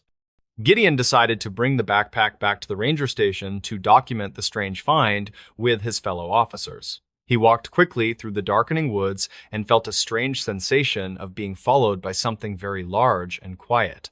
The clicking sound echoed through the trees and seemed to move with him as he navigated the rocky and steep path. He reached his truck just as the sun was dipping below the jagged peaks of the western mountain range tonight. He placed the blue bag on the passenger seat and drove back to the station with a sense of dread. When he arrived, he found the night dispatcher Elias Sterling waiting for him with a look of deep and worry. Elias was a 62-year-old veteran who had seen many strange things during his long tenure in the park. Gideon showed him the backpack and the license, and the two men sat in silence for a very long time. Elias eventually spoke and mentioned that several other rangers had found similar items in that same northern restricted forest zone. They called these items the leftovers because they appeared years after a person had gone missing in the deep woods. No one could explain why the gear remained in such perfect condition after decades of exposure to the mountain weather. The investigation into the leftovers began the next morning when Gideon and Elias decided to search the station archives for clues. They found a series of old files from 1993 that detailed the disappearance of a hiker named Silas Thorne. The reports mentioned that Silas was an experienced outdoorsman who knew the Elderwood Forest better than most of the park staff. He had vanished without a trace while hiking the same trail that Gideon had patrolled the previous and very long day. Witness statements from that time mentioned a strange humming sound that could be heard near the northern edge of the woods. One hiker claimed he saw a man walking into a wall of fog that did not move with the wind today. Archive dispatch logs show that the search for Silas was the most extensive in the history of the Park Service. However, the teams never found a single footprint or a piece of clothing during the entire 3-week search effort. Elias noted that the clicking sound Gideon heard was also reported by searchers back in 1993 during the night. They had dismissed it as a mechanical failure of their radios, or perhaps the sound of local insects in the trees. Gideon realized that the mystery was much deeper than a simple missing persons case from the distant and dark past. The complication grew more intense when Gideon returned to the clearing with a team of forensic experts 2 days later. They used ground-penetrating radar to scan the area around the flat stone where the blue backpack was originally found today. The equipment picked up a series of anomalies that looked like large metallic structures buried deep beneath the forest floor soil. The technicians were baffled because there were no records of any construction or mining activity in that part of the park. Gideon also noticed that his compass began to spin in slow circles whenever he stood near the center of clearing. The air felt heavy and charged with static electricity that made the hair on his arms stand up quite straight. He reached into his pocket to grab his digital camera, but the battery was completely dead despite a full charge. The metallic clicking sound returned, and this time it was coming from beneath the very ground they were standing on. One of the experts found a small metal plate hidden under the moss that had a series of strange symbols. They were not in any language that the team could identify and seemed to be etched with incredible precision. Gideon felt a sudden wave of nausea and a high-pitched ringing in his ears that would not go away. The investigation took a turn when Gideon contacted a retired ranger named Arthur Pender, who lived in a nearby town. Arthur had been the lead investigator on the Silas Thorne case and had kept his own private notes for years. He told Gideon that the park was built over a series of natural magnetic vents that could distort time and space. Arthur believed that the northern restricted zone was a place where these vents were particularly strong and very active today. He claimed that people did not get lost but were actually pulled into a state of suspended animation by the energy. This would explain why the backpack looked brand new even though it had been missing for over 20 years in woods. The leftovers were items that the mountain eventually spit back out once the energy levels had reached a certain point. Arthur warned Gideon to stay away from the clearing because the cycle was beginning to repeat itself in the woods. He mentioned that the clicking sound was the sound of the vents opening and closing like a heavy stone door. Gideon realized that Silas might still be out there in a place where time did not move at all today. He decided to make one final trip to the clearing to see if he could find any more solid evidence. The twist occurred when Gideon arrived at the clearing and found the blue backpack sitting on the flat stone again. He was certain that he had taken it back to the station and locked it in the evidence locker cabinet. He opened the bag and found a new item that was not there during his first inspection of the gear. It was a Polaroid photo of himself standing in the clearing, taken from the perspective of the thick and brush. The photo looked old and faded, but it clearly showed Gideon holding his radio and looking toward the dark trees. He realized that someone or something had been watching him and had already taken his image from the future world. The metallic clicking grew deafening, and the ground began to vibrate with a low and steady and very deep hum. Gideon saw a man standing at the edge of the clearing who was wearing the same clothes as Silas Thorne. The man did not move or speak, but he held out a hand as if he were asking for help. Gideon felt a powerful pull toward the man and the shadows that seemed to be growing around his tired body.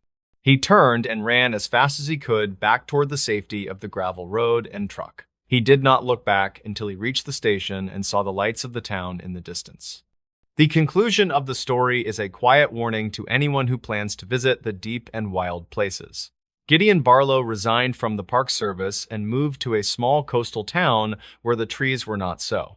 He never spoke about the photo or the man he saw at the edge of the clearing to anyone else. The blue backpack was found in the evidence locker exactly where he had left it the very night before today.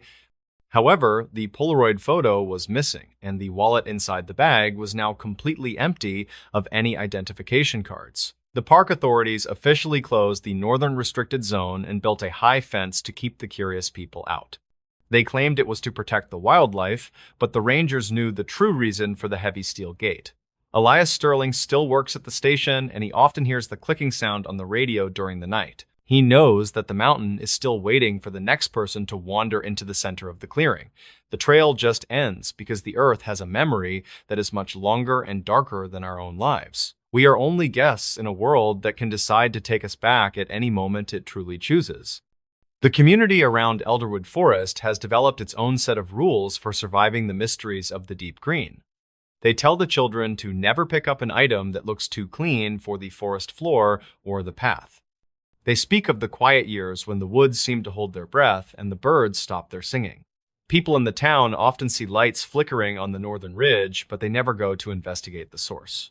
They know that some secrets are meant to stay buried in the dirt and the stone of the old mountains. Gideon Barlow spends his days watching the ocean and enjoying the simple sounds of the waves on the white sand. He keeps a small compass on his desk, but he never looks at it to see if it is. He knows that the needle will only spin in circles if the mountain ever decides to call his name again. The forest remains a beautiful and deadly place that does not forgive those who do not respect its power. We are left with the silence of the pines and the memory of a ranger who saw too much truth. The story of Silas Thorne is just one of many that the mountain has swallowed over the long and dark. The files on the leftovers are now kept in a secure location that is not accessible to the general public. New rangers are given a quiet briefing about the northern restricted zone and the things that they might hear there. They are told to stay on the marked trails and to never enter the clearing after the sun goes down. Most of them listen to the warning because they can see the fear in the eyes of the veteran staff.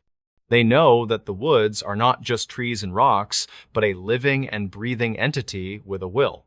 The mystery of the blue backpack remains unsolved, and the search for Silas Thorne has been officially closed for good. His family has long since moved away, and the town has forgotten the face of the man who vanished. Only the mountain remembers the hikers and the surveyors and the rangers who stepped into the shadows of the valley. The clicking sound continues to echo through the trees as a reminder of the door that is always open. We watch the horizon and wonder what other secrets are hidden in the high and the cold and dark. The trail remains empty, and the mountain waits for the next soul to lose their way in the green. In this new story, the final radio call from this national park. Rangers at Red Pine National Forest still talk about the last transmission from Fire Tower 12. It came through just after midnight on a cold October night in 1998. The voice was calm but strained, reporting unusual activity near the North Ridge before cutting off abruptly. No one knows exactly what happened next.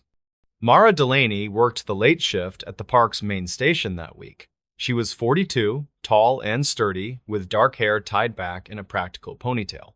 Her job mostly involved logging reports and managing supply runs for remote stations. That night, her goal was simple: finish updating the ranger logs by dawn so she could grab coffee at the diner before heading home to her cat. Around 11:30, Mara received a call from Daniel Haskins, stationed at Fire Tower 12. He sounded distracted, mentioning strange noises coming from the ridge. Mara noted it down like any other report, though something about his tone made her pause. She asked if he needed backup, but he brushed it off, saying he'd investigate further. Daniel's final transmission came less than an hour later. Dispatch recorded his voice clearly despite the poor signal. "There's movement out here," he said. "Something big, not an animal." Then silence. Attempts to reach him again failed. Each call met with static. Protocol required immediate action, but storms rolling and delayed search teams until morning. When rangers finally reached Fire Tower 12, they found it locked up tight. Everything inside was orderly except for the logbook left open on the desk. A flashlight rested nearby with fresh batteries, suggesting Daniel planned to return soon. Outside, his boots remained by the door where he always left them before heading out on foot patrols. Detective Ron Harper led the investigation. He had 20 years of experience tracking missing persons cases in wilderness areas. At first glance, this seemed straightforward, another hiker or ranger gone astray. But details didn't add up. Daniel was meticulous, known for carrying emergency gear everywhere, yet his pack sat untouched inside the cabin. What caught Harper's attention were scuff marks near the edge of the North Ridge trailhead. Fresh dirt had been disturbed recently, not by weather, but by dragging. Boot prints overlapped erratically, indicating multiple trips back and forth within a short time frame. Oddly, some tracks appeared unusually large, much bigger than any standard hiking boot size. Local legends whispered about the North Ridge being cursed. Older residents spoke of strange lights dancing between trees late at night or eerie howls echoing through valleys. Most dismissed these tales as campfire stories meant to scare tourists. But now, even seasoned investigators glanced over their shoulders more often than usual. A week into the search, volunteers discovered an abandoned backpack partially buried under leaves 2 miles down the ridge. Inside, they found torn pieces of fabric matching Daniel's uniform shirt, along with several personal items: his pocket knife, a broken compass, and a crumpled photograph of his family. Scratch marks lined the interior of the bag, as if whatever carried it had clawed its way out.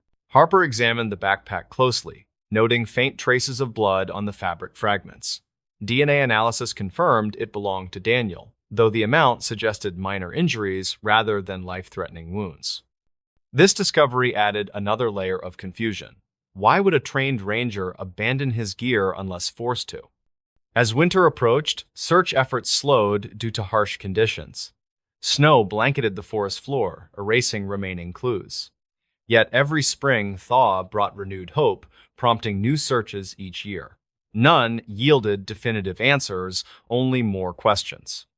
Then came the audio recording found 3 years later. A hiker named Emily Torres set up her digital recorder near the North Ridge while camping overnight. Hoping to capture sounds of nocturnal animals, she instead captured something chilling, a man's voice whispering urgently, "They're watching. Don't follow me," followed by muffled footsteps fading into static. Audio experts analyzed the clip extensively, concluding it likely originated around the same time Daniel went missing. Torres remembered seeing posters about the missing ranger when she visited the area, but hadn't connected the dots until hearing the playback herself. She immediately turned over the file to authorities, sparking fresh interest in the cold case. Detectives combed through old witness statements again, focusing particularly on accounts mentioning shadows moving quickly between trees or figures glimpsed briefly before vanishing completely. One name surfaced repeatedly in those reports: Dr. Alan Pierce, a biologist who'd conducted research projects throughout Red Pine Forest during the past decade. Known for studying predator-prey dynamics, he occasionally collaborated with park rangers on conservation initiatives. However, several witnesses mentioned seeing him acting strangely near the North Ridge weeks before Daniel disappeared. Detective Harper tracked down Pierce's last known address, an isolated cabin deep within the woods. Neighbors described him as reclusive yet harmless, often disappearing for days at a time without explanation. When Harper arrived, however, the place appeared deserted. Dust covered every surface, suggesting no one had lived there for months. Still, certain details stood out. Stacks of maps marked with red circles concentrated around the North Ridge, journal entries detailing aggressive behavior observed in local wildlife populations, and photographs pinned to walls showing blurry images of humanoid shapes lurking among trees. Pierce himself remained elusive, having vanished shortly after Daniel's presumed death. Some speculated he might have fled after realizing investigators were closing in. Others believed he'd fallen victim to whatever fate befell the ranger. Either way, his absence complicated matters further. In recent months, technology offered new avenues for exploration. Drones, equipped with thermal imaging, flew over previously inaccessible parts of the forest, capturing footage that hinted at underground structures beneath the surface. Caverns, perhaps, or old mining tunnels long forgotten by official records. Could such places harbor secrets linking Pierce, Daniel, and the mysterious events surrounding the North Ridge? Despite advances in equipment and methodology, concrete evidence continued eluding authorities. The Ranger logbook stayed frozen in time, forever ending with that solitary entry penned 8 years ago. For families seeking closure, friends mourning losses, and officers dedicated to solving mysteries, unanswered questions lingered heavily in the air. Yet amidst uncertainty, small victories emerged. Community groups formed to support families affected by disappearances in national parks nationwide. Awareness campaigns encouraged visitors to share GPS coordinates regularly and carry satellite phones when venturing into remote areas. Even locals who once scoffed at superstitions began acknowledging dangers inherent in nature's wild heartlands. As Detective Harper closed another fruitless season of searching, he paused beside the fire tower station, gazing toward the distant silhouette of Black Ridge Mountain. Somewhere out there lay truths waiting to be uncovered, stories demanding resolution. Until then, silence reigned supreme, broken only occasionally by wind rustling through ancient pines or imagined whispers drifting down from shadowy ridgelines above. And so life moved forward, carrying memories of Daniel Haskins alongside countless others lost within vast, untamed landscapes.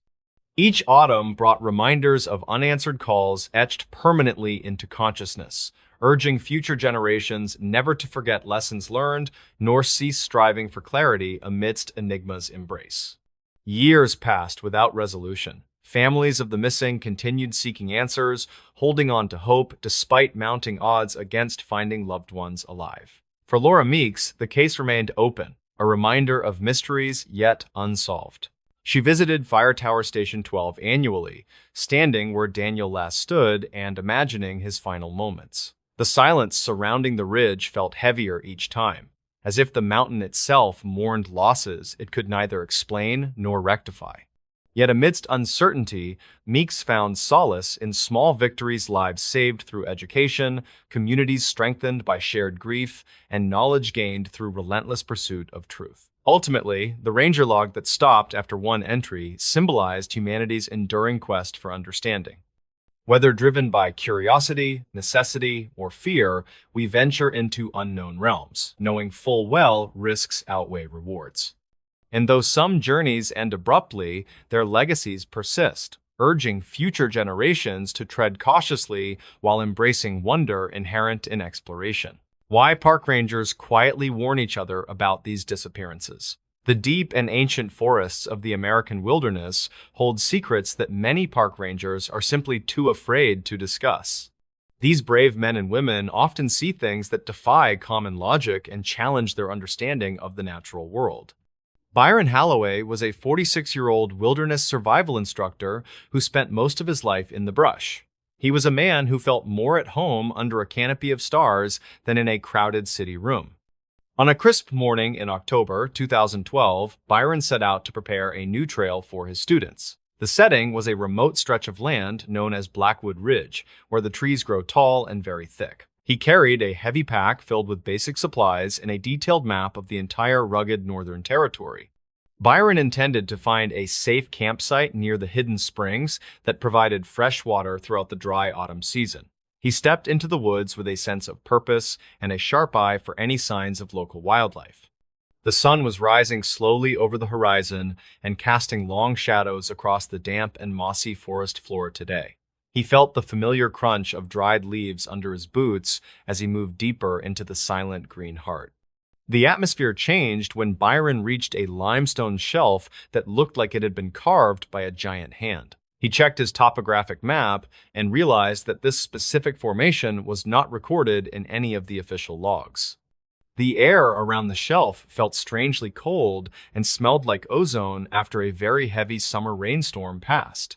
Byron noticed a small opening in the rock face that was hidden behind a curtain of thick and tangled vines. He pulled back the greenery and discovered a narrow tunnel that led deep into the belly of the dark ridge. A metallic clicking sound echoed from the depths of the tunnel and made the hair on his neck stand up. He called out to see if anyone was inside, but the only response was a hollow and very distorted echo. Byron decided to investigate the opening further because he wanted to ensure the area was safe for his young students. He turned on his flashlight and stepped into the cool darkness of the limestone tunnel with a very cautious heart. The floor was smooth and showed no signs of animal tracks or human passage from the recent rainy months. The tunnel opened into a large chamber that was filled with an incredible collection of personal items from different decades. Byron found rusted watches and leather boots, and even a set of silver keys from a 1974 truck. He realized that these items belonged to people who had vanished in the Blackwood Ridge area over many long years. Each object was placed in a small circle on the stone floor, as if they were part of a ritual. The metallic clicking sound grew much louder in the chamber and seemed to come from the very walls around him. Byron felt a sudden wave of dizziness and a strange pressure behind his eyes as he looked at the items. He noticed a small hand-carved wooden doll that looked exactly like one his own daughter had lost years ago. The resemblance was so striking that he felt a cold chill run down his spine in the absolute dark silence. He stepped back from the circles and felt the air begin to vibrate with a low and steady humming sound. Byron knew that he had to leave the chamber immediately before he lost his grip on his own clear mind. The investigation into the cave began after Byron reported his findings to the chief ranger at the local station office. He spoke with a retired ranger named Arthur Pender, who had worked in the territory during the 1980s years. Arthur explained that the park rangers have a quiet code of silence regarding certain areas of the Blackwood Ridge woods. They warn each other about the quiet spots where the wind does not blow and the birds never choose to. Reported witness statements from the 1990s described a frequency that could mimic the voices of loved ones and friends. These sounds would lead hikers away from the main trails and into the deep canyons where they were never found. Archived dispatch logs show that search teams often found the gear of the missing people near the limestone shelf area. However, they never found the tunnel that Byron had stumbled upon during his routine training preparation for his survival class. The authorities officially sealed the area and told Byron to keep the location of the chamber a total secret. He spent the next several months researching the history of the ridge in the dusty basement of the county archives. The twist came when Byron realized that the metallic clicking was not coming from a machine, but from the rock. He discovered that the limestone in that specific area contained a high concentration of rare and very magnetic crystal deposits. These crystals acted like a natural recording device that captured the sounds and emotions of the people who walked nearby. The items in the chamber were not placed there by a person, but were pulled in by a strange force. The frequency was not mimicking voices, but was actually replaying the final moments of those who had become lost there. Byron understood that the disappearances were caused by the mountain itself as it gathered the memories of the living world. The trail did not end because the people were dead, but because they had become part of the stone itself. He revisited the site with a group of geologists who confirmed that the rock was emitting a very unique pulse. They were unable to explain how the items had been moved into the chamber without any human assistance or tools. The mountain was a living library of every soul that had ever wandered into its deep and hungry shadow. The conclusion of the matter was a quiet reflection on the power of the natural world and its many secrets. Byron stopped teaching survival classes and moved to a small town far away from the dark and towering mountain ridges. He still thinks about the wooden doll and the silver keys that sat in the circles on the floor today. Park rangers continue to warn each other about the Blackwood Ridge with a look of knowing and very deep fear. They know that some places on this earth are not meant for human eyes to see or for feet. The files on the missing people remain open, but the search teams no longer enter the area of the shelf. The forest remains a beautiful and deadly place that holds its breath whenever a stranger walks through the tall trees. We are left with the knowledge that the mountains have a memory that is longer and deeper than our own. The trail just ends because the earth has decided to close the door on the story of a human life. Byron watches the sunset and hopes that the mountain will never decide to call his name from the dark. The community around Blackwood Ridge has grown accustomed to the stories of the strange and the unexplained in their woods. Local elders tell their children to stay on the marked paths and never follow a voice that sounds too familiar. They speak of the quiet year in 1986 when 5 people vanished in a single weekend of time. The search efforts were the largest in the history of the state, but they yielded only silence and more. People in the town often see lights flickering on the ridge when the moon is thin and the air cold. They do not report these sightings to the police because they know that no help will ever truly come out. The rangers keep their maps in locked drawers and avoid the Northern Territory during the peak of the autumn season. It is a shared understanding that some parts of the wilderness belong to the past and to the stone itself. Byron occasionally receives calls from researchers who want to find the cave and the chamber of the lost items today. He always tells them that the mountain has moved and the entrance is now buried under a deep rock slide. He knows that the truth is much more dangerous than a simple pile of stone and heavy fallen timber. Every October, the fog rolls into the valley and wraps the Blackwood Ridge in a thick and very gray blanket. The humming sound returns to the air and can be heard by anyone who stands still enough to listen closely. Some residents claim they can hear the clicking sound echoing through the floorboards of their old and creaky wooden houses. It is a reminder that the earth is constantly moving and shifting beneath our feet in the dark of night. The mystery of the disappearances remains a permanent part of the local lore and a warning to all who enter. We are small and temporary compared to the vast and ancient power of the hills and the deep valleys below. The story of Byron Halloway is just one chapter in a much longer and darker history of the wilderness area. Those who listen to the wind may hear the names of the missing being whispered by the pines and oaks. The trail remains empty, and the mountain waits for the next person to lose their way in the green. The chief ranger, who replaced the one Byron spoke to, has since retired and moved to the desert for peace. He once told a reporter that he never felt alone when he was patrolling the northern ridge near the shelf. He felt as if 1,000 eyes were watching him from the cracks in the rock and the shadows. The ranger always kept his radio on full volume to drown out the low and steady humming of the earth. He knew that the silence was a trap that could lead a man into a world of no return. His journals are filled with sketches of the stone formations and the strange symbols he found carved in bark. No one has been able to decipher the meaning of the markings or the origin of the clicking sounds heard. The records of the Park Service show a sharp decline in missing persons since the area was officially closed off. However, the rangers still whisper to the new recruits about the things that walk between the trees at night. They tell them to never look back if they hear a child crying in the middle of a storm. The silence of the ridge is a heavy weight that stays with anyone who has ever stood upon its rocky peak. It is a place where time seems to slow down and the boundary between the past and present grows very. Byron Halloway now spends his days gardening and enjoying the simple sounds of a quiet and very safe suburban life.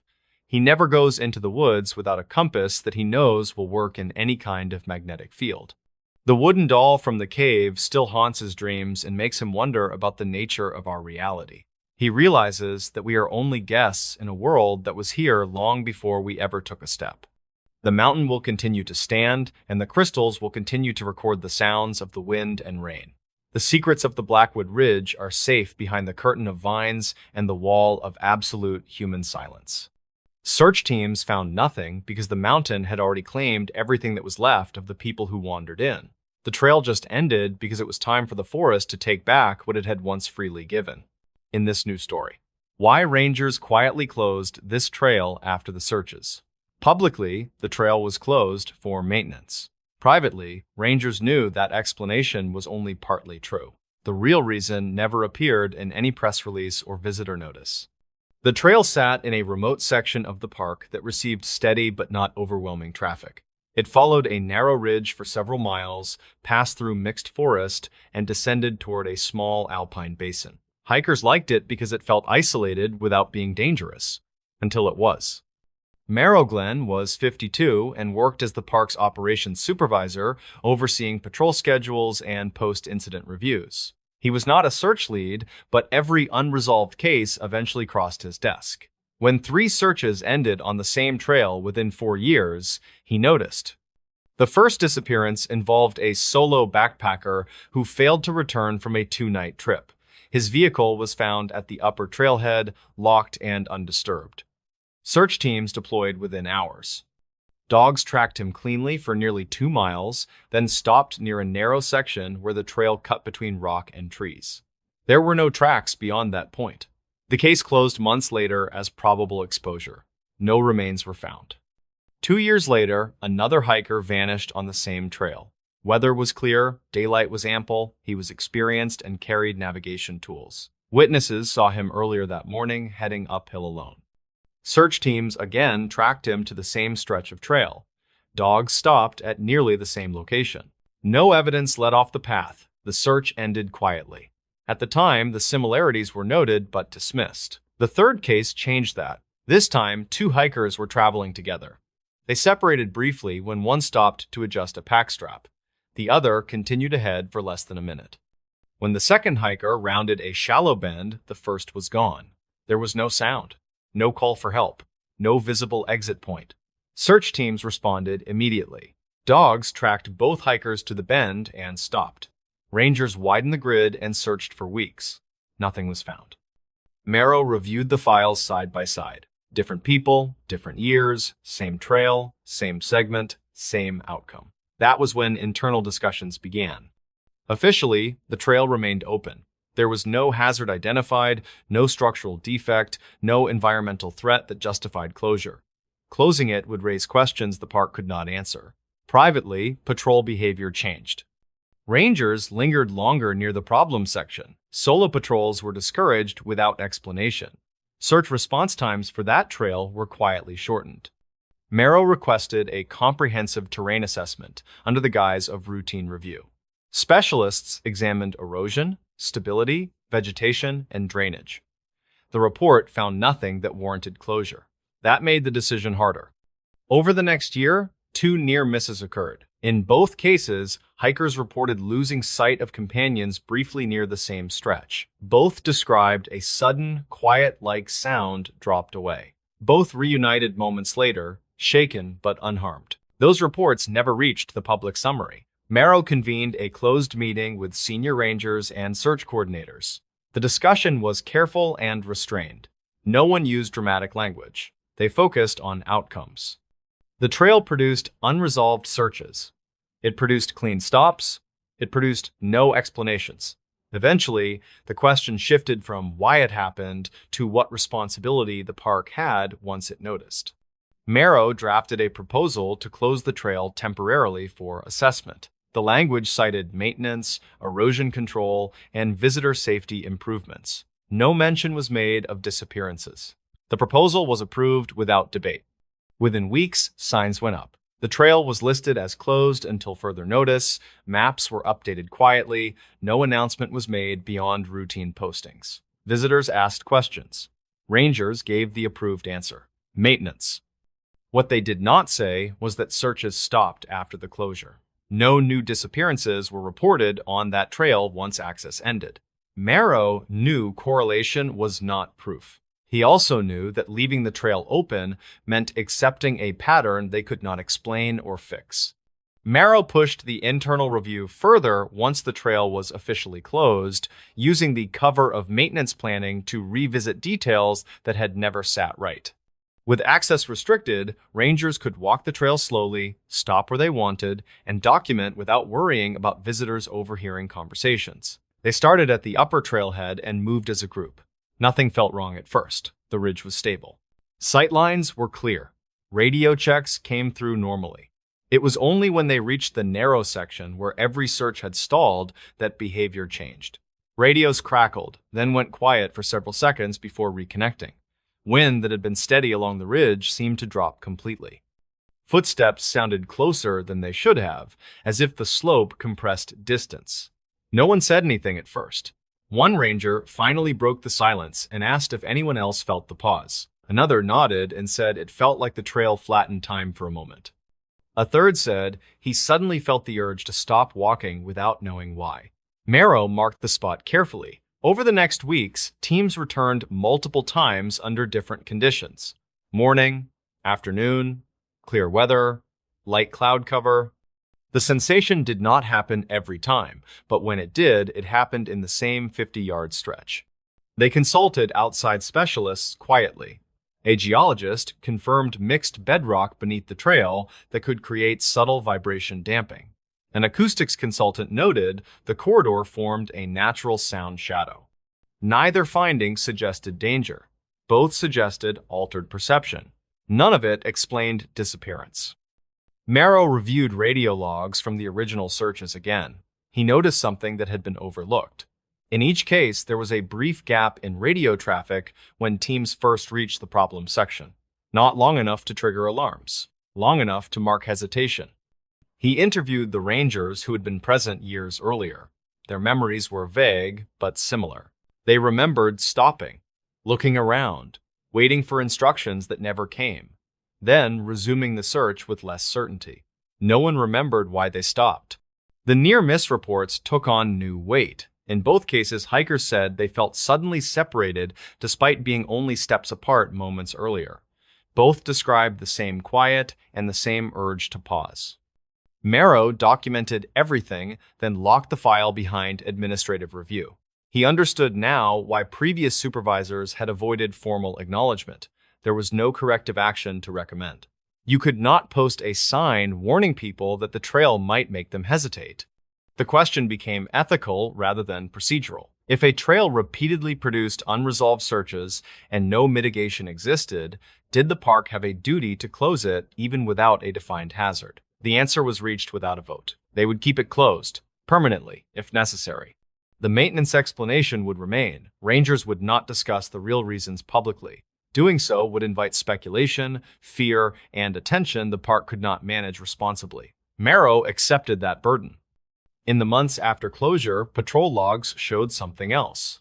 Search call volume dropped slightly in that district. Not dramatically, just enough to notice. No new cases followed the same pattern. The absence of incidents felt heavier than their presence ever had. After a year passed without incident, pressure began to build to reopen the trail. Visitor numbers were climbing elsewhere, and the closed route offered an easy release valve for congestion. Maintenance reports showed no structural issues remaining. On paper, there was no reason to keep the trail closed. Marrow was asked directly whether the closure was still necessary. He answered carefully. He said the trail continued to present unresolved concerns related to visitor safety and response reliability. He avoided specifics. The statement was enough. The closure stayed in place. Internally, the trail was reclassified. It no longer appeared on seasonal planning maps. New rangers were not assigned to patrol it unless required. The trail faded from daily operations without ceremony. What remained were the records. Marrow archived the internal review under restricted access, alongside other documents rarely revisited. The file contained no conclusions, only observations, clean stops, repeated hesitation, searches that reached a point and could not move beyond it. Years later, a new supervisor asked why the trail had never reopened. Marrow had already retired by then. The answer came from an older ranger who had worked one of the searches. He said simply that some places do not give evidence back once they take it. The explanation was accepted without follow-up. The trail itself changed slowly. Without foot traffic, vegetation crept inward. Fallen branches remained where they landed. The narrow corridor that once unsettled search teams became harder to recognize at a glance. Occasionally, hikers asked about the closure. Rangers gave the approved response. Erosion, safety, ongoing assessment. Most visitors moved on without concern. Those who pressed further were told that the park had many trails and limited resources. Not every route needed to remain open forever. What rangers did not say was that the closure solved a problem they could not name. No further disappearances were tied to that trail. No last known locations stacked up.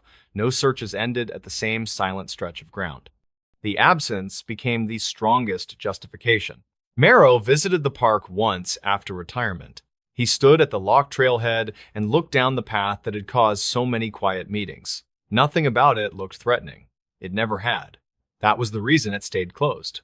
Danger that announces itself can be managed. Danger that feels ordinary cannot. The park never reopened the trail. No marker explains why. No sign mentions the searches. Officially, it was a routine closure that outlived its purpose. Among rangers, the reason was understood without being spoken. Some trails do not need accidents to prove they are unsafe. They only need silence. What park rangers found during these missing person searches? Most visitors imagine missing person searches as fast-moving rescues with helicopters, radios, and clear answers at the end. Rangers know a different reality. They know the searches where nothing fits, where evidence appears out of order, and where what is found raises more questions than it answers. These searches usually begin the same way. A call comes in late afternoon or early evening. A hiker did not return. A child wandered ahead and vanished. A hunter missed a check in time. Rangers mobilize quickly, still believing the outcome can be controlled if they move fast enough. In the first hours, the land feels ordinary. Trails look normal. Campsites appear undisturbed. Rangers fan out using established patterns, marking grids, noting wind direction, temperature, and terrain features. Dogs are brought in while scent is fresh. Helicopters prepare if weather allows. Then the first strange detail appears. In many cases, rangers find personal items where they should not be. A boot upright in the middle of a clearing. A jacket folded neatly on a rock. A backpack placed beside a trail with no signs of struggle. These items are not torn or damaged. They look intentionally set down. Rangers are trained not to jump to conclusions. They photograph everything, bag evidence, and log precise coordinates. Still, these finds immediately change the mood of a search. Accidental drops look different. Panic leaves signs. These scenes feel paused rather than interrupted. Another pattern appears with tracks. Footprints sometimes lead far beyond where logic says a person could travel. Children found miles away across terrain adults struggle to cross. Elderly hikers appearing at elevations requiring extreme effort. In snow searches, tracks sometimes stop abruptly without signs of falls or slides. Rangers know snow shifts, wind erases evidence, but they also know when disappearance patterns do not match weather behavior. When every other track vanishes except one set, they notice. Then there are the scent trails. Search dogs are among the most reliable tools rangers use. In typical cases, dogs track confidently until terrain changes or water interrupts the scent. In unusual cases, dogs stop suddenly. Handlers describe the dogs as confused rather than tired. They circle, sit, or refuse to continue. These stops often happen in open areas rather than difficult terrain. Meadows, creek banks, gentle slopes, places where scent should disperse gradually, not disappear instantly. Rangers rarely write those moments with emphasis. They log them clinically and move on. During extended searches, rangers sometimes find locations already checked that now contain new evidence. A body appears where teams walked hours earlier. Clothing surfaces after storms that should have buried it deeper. Tracks reemerge after being erased. Official explanations cite environmental movement. Water shifts objects. Animals disturb scenes. Snow settles and reveals what was hidden. These explanations are often valid, but not always satisfying. Another thing rangers notice is behavior. People who vanish often share subtle traits. They wander slightly ahead of groups. They lag behind just enough to be alone. They fixate on small details like rocks or animals. Witnesses later describe them as suddenly quiet or distracted shortly before disappearing. In some recovered cases, survivors cannot explain where they were. They describe hearing sounds that led them away. They mention hiding from weather that never came. Some repeat phrases that do not align with time passed or distance traveled. Medical explanations exist for many of these accounts. Dehydration, hypothermia, head injuries, stress responses. Rangers accept those explanations but still note patterns quietly. Terrain also plays a role. Rangers repeatedly find unusual cases near certain features. Boulder fields, talus slopes, creek junctions, dense berry growth, sudden elevation changes. These areas disrupt visibility, sound, and orientation. They create natural blind spots where people can vanish quickly. What unsettles rangers is not that these places are dangerous, it is how consistently they appear across unrelated cases in different parks. During long searches, rangers report environmental oddities. Radios lose signal unexpectedly, weather shifts faster than forecasts predict, sounds carry strangely or not at all. Shouts echo in wrong directions. These are not supernatural claims, they are operational observations passed between teams. Most rangers never speak about these things publicly.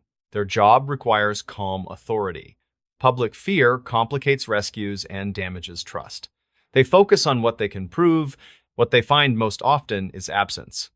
No blood, No clear signs of struggle, no logical trail out, just missing people in vast landscapes that should leave more evidence than they do. When remains are eventually found, they are sometimes located in areas previously searched multiple times. Rangers log these as delayed discovery. Families struggle to understand how entire teams could miss what later appears obvious. Rangers understand why families ask those questions. Many of them ask the same questions privately. Over years of service, Rangers learn that wilderness does not behave like human systems. It does not preserve evidence reliably. It does not reward logic consistently.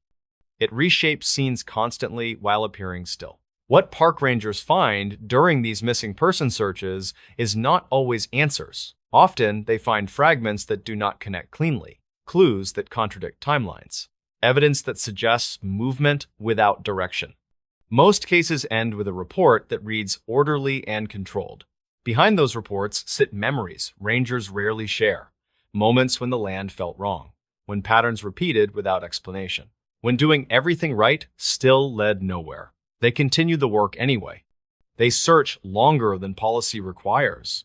They walk the same ground again. They check places that make no sense. Because sometimes, despite everything, the land does give someone back.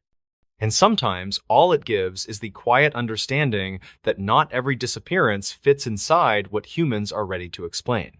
A park ranger finally spoke about the missing 411 cases. For years, the stories circulated quietly among hikers, families, and online forums, always framed the same way. People vanished in protected lands without clear explanations, leaving behind boots, folded clothes, or trails that ended too cleanly. Officials rarely addressed them directly.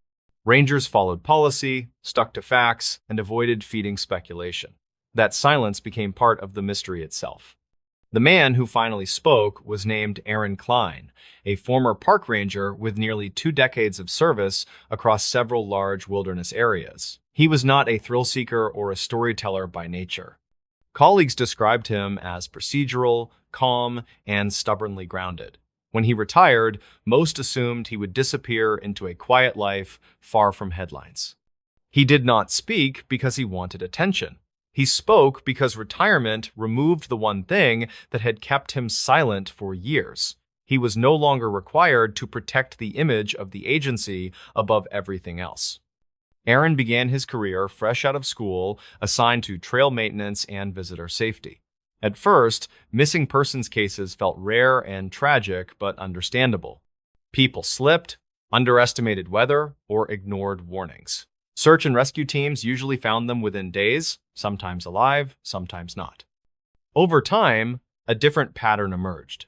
Certain cases did not behave the way training said they should. The terrain did not match the outcome.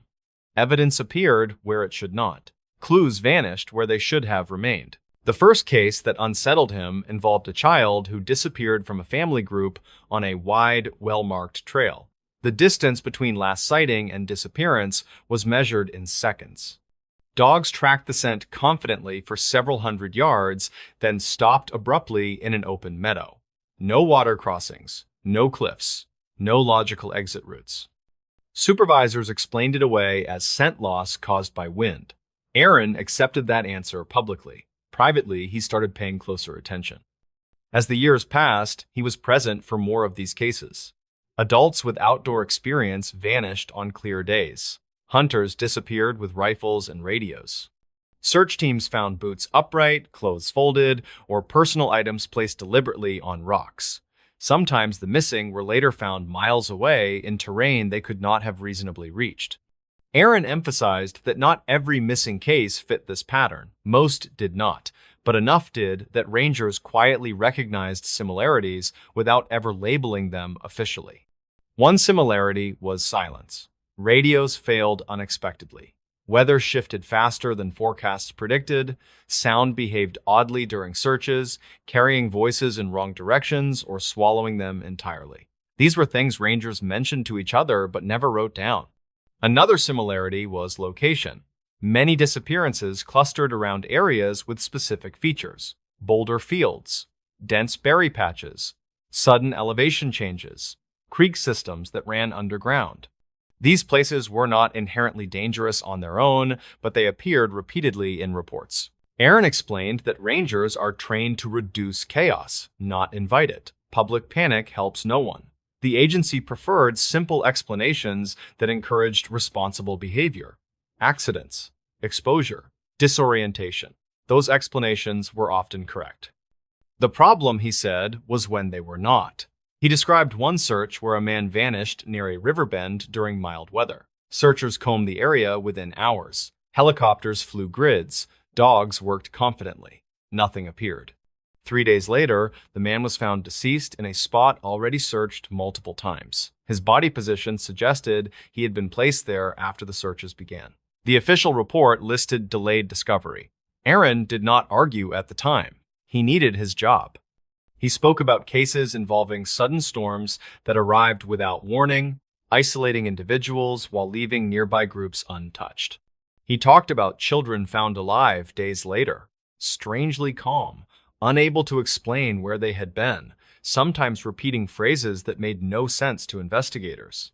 He avoided dramatic language. That was intentional. He said the truth did not require embellishment. The facts were strange enough. When asked whether he believed something was actively causing these disappearances, Aaron was careful. He said he did not believe in a single explanation. He believed in gaps. Gaps in understanding, gaps in environmental knowledge, and gaps in how humans perceive danger in wilderness. He also admitted that rangers are taught to trust patterns. When patterns repeat without explanation, ignoring them becomes its own risk. He described the emotional toll on rangers. They meet families, look into their faces, and promise to search until nothing remains to be searched. Then they go home, knowing that sometimes the land does not give answers back. Why speak now? Because the public narrative had drifted too far in both directions. Some dismissed every case as fantasy, others attributed everything to one supernatural cause. Aaron believed both were wrong.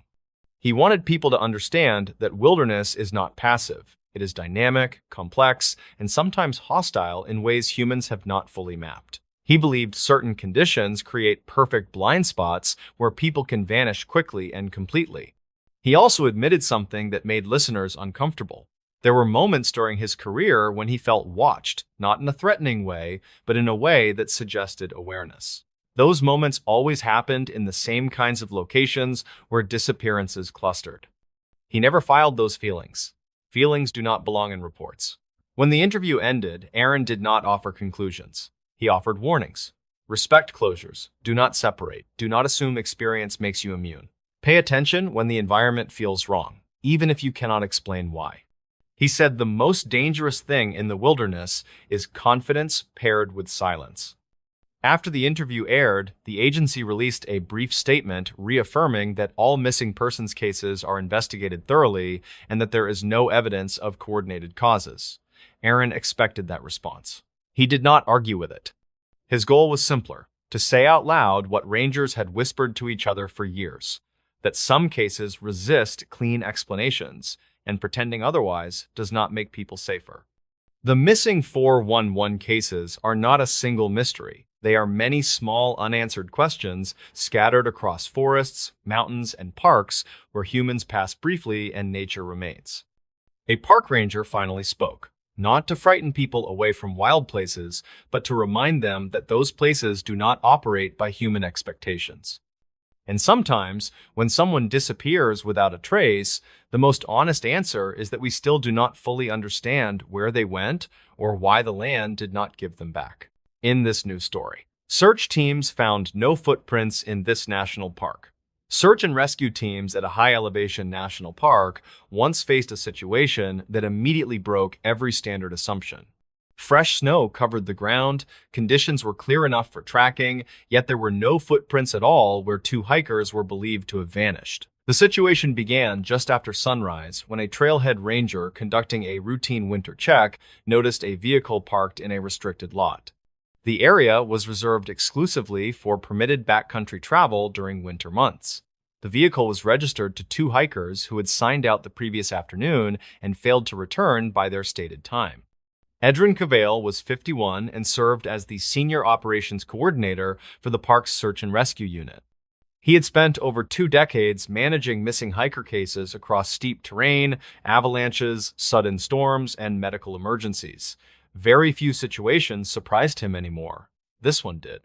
Permit records showed the hikers planned a short overnight route along a ridgeline before descending into a sheltered basin. Both were listed as experienced winter travelers. They carried avalanche beacons, emergency shelters, and adequate cold weather gear. Nothing about the plan raised concern at the time. Weather reports from the night before showed steady snowfall, totaling nearly 8 inches. Temperatures stayed well below freezing, and wind speeds remained low throughout the night.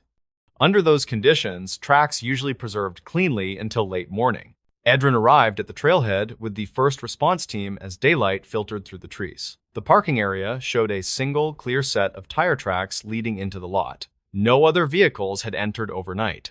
What stopped him immediately was the ground around the car. There were no footprints. Snow pressed evenly against the doors, wheel wells, and rear bumper. No tracks led toward the trail, no disturbed snow surrounded the vehicle at all. It looked as if the car had appeared there without anyone stepping out. Edrin ordered the team to halt and document the scene before moving any closer. Photographs confirmed what his eyes already told him. The snow surface extended smooth and unbroken from the parking area into the tree line. Even animal tracks were absent, which was unusual for that region. Standard procedure assumed hikers exited their vehicle and entered the trail shortly after arrival. Even cautious movement would leave impressions in 8 inches of fresh snow. Yet, there was nothing. The vehicle inspection raised further questions. Inside, food supplies were neatly packed, extra clothing was folded, 2 large winter packs sat untouched in the back seat. According to the permit checklist, those packs were required gear for the route. The ignition was empty. The keys were missing. Edrin noted that detail carefully. Missing keys suggested the hikers exited the vehicle. The lack of footprints suggested they did not. He contacted dispatch to verify the permit station interaction. Rangers who checked the hikers in the previous afternoon remembered them clearly. They were calm, alert, and familiar with winter conditions. They discussed weather forecasts and avalanche advisories briefly before leaving. A second response team arrived with tracking specialists and a canine unit trained for snow conditions. Dogs were deployed from downwind positions to avoid contamination. Both animals circled the vehicle briefly, then stopped. Neither established a trail. One handler quietly told Edrin that the dogs behaved as if the scent ended abruptly rather than fading. By mid-morning, Edrin expanded the perimeter.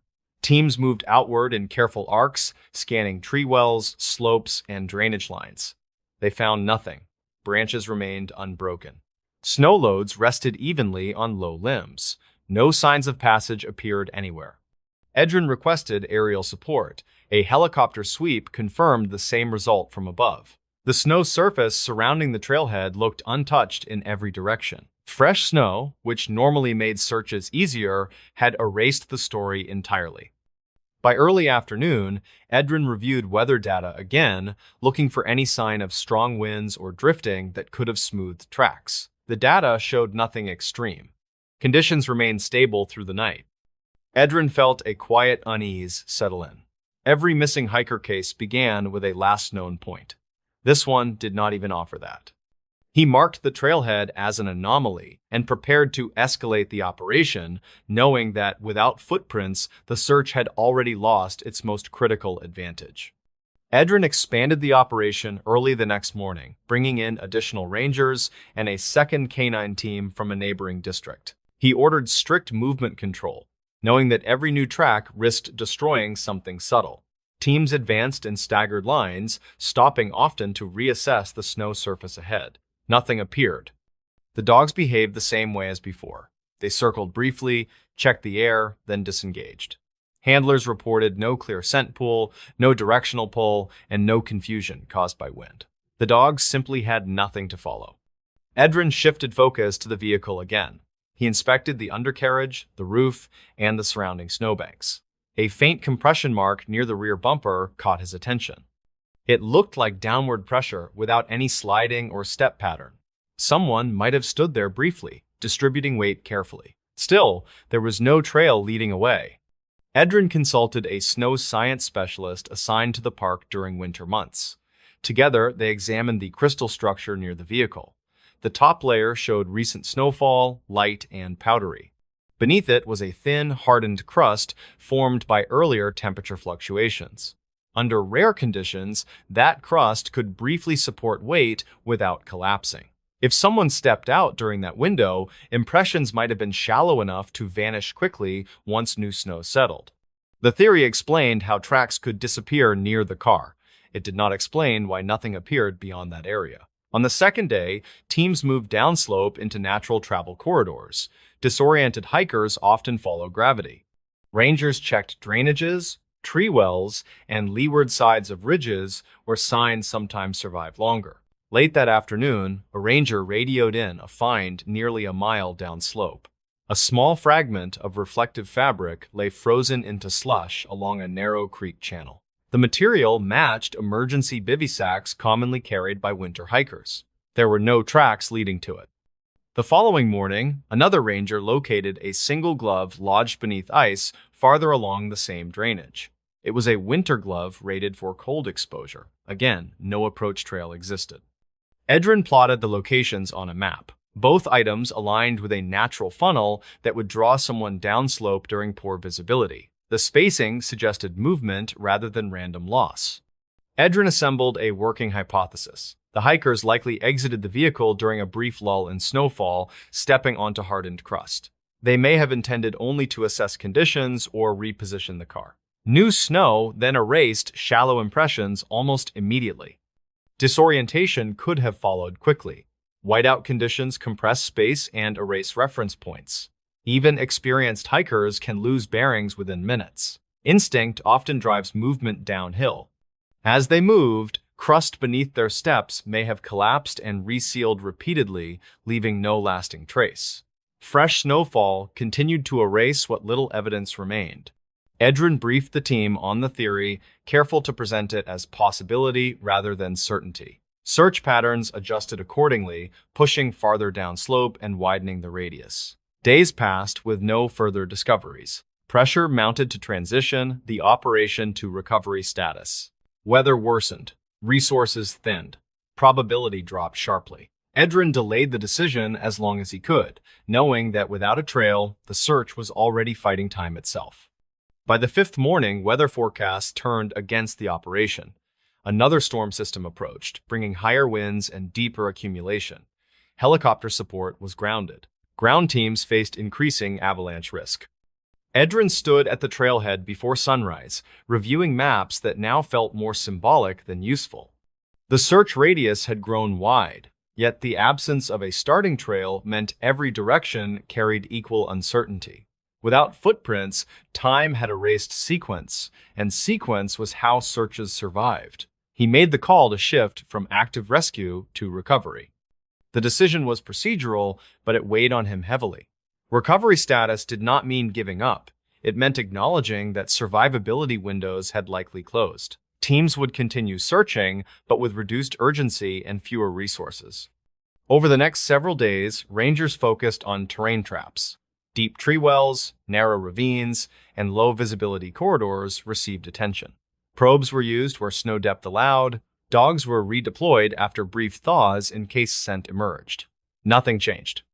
The snow remained smooth in some places and violently reshaped in others. Each storm rewrote the landscape again. Whatever story the ground once held was gone. A week later, Edrin compiled the official report. He chose his language carefully. The document stated that rare weather conditions likely erased initial evidence, preventing early tracking.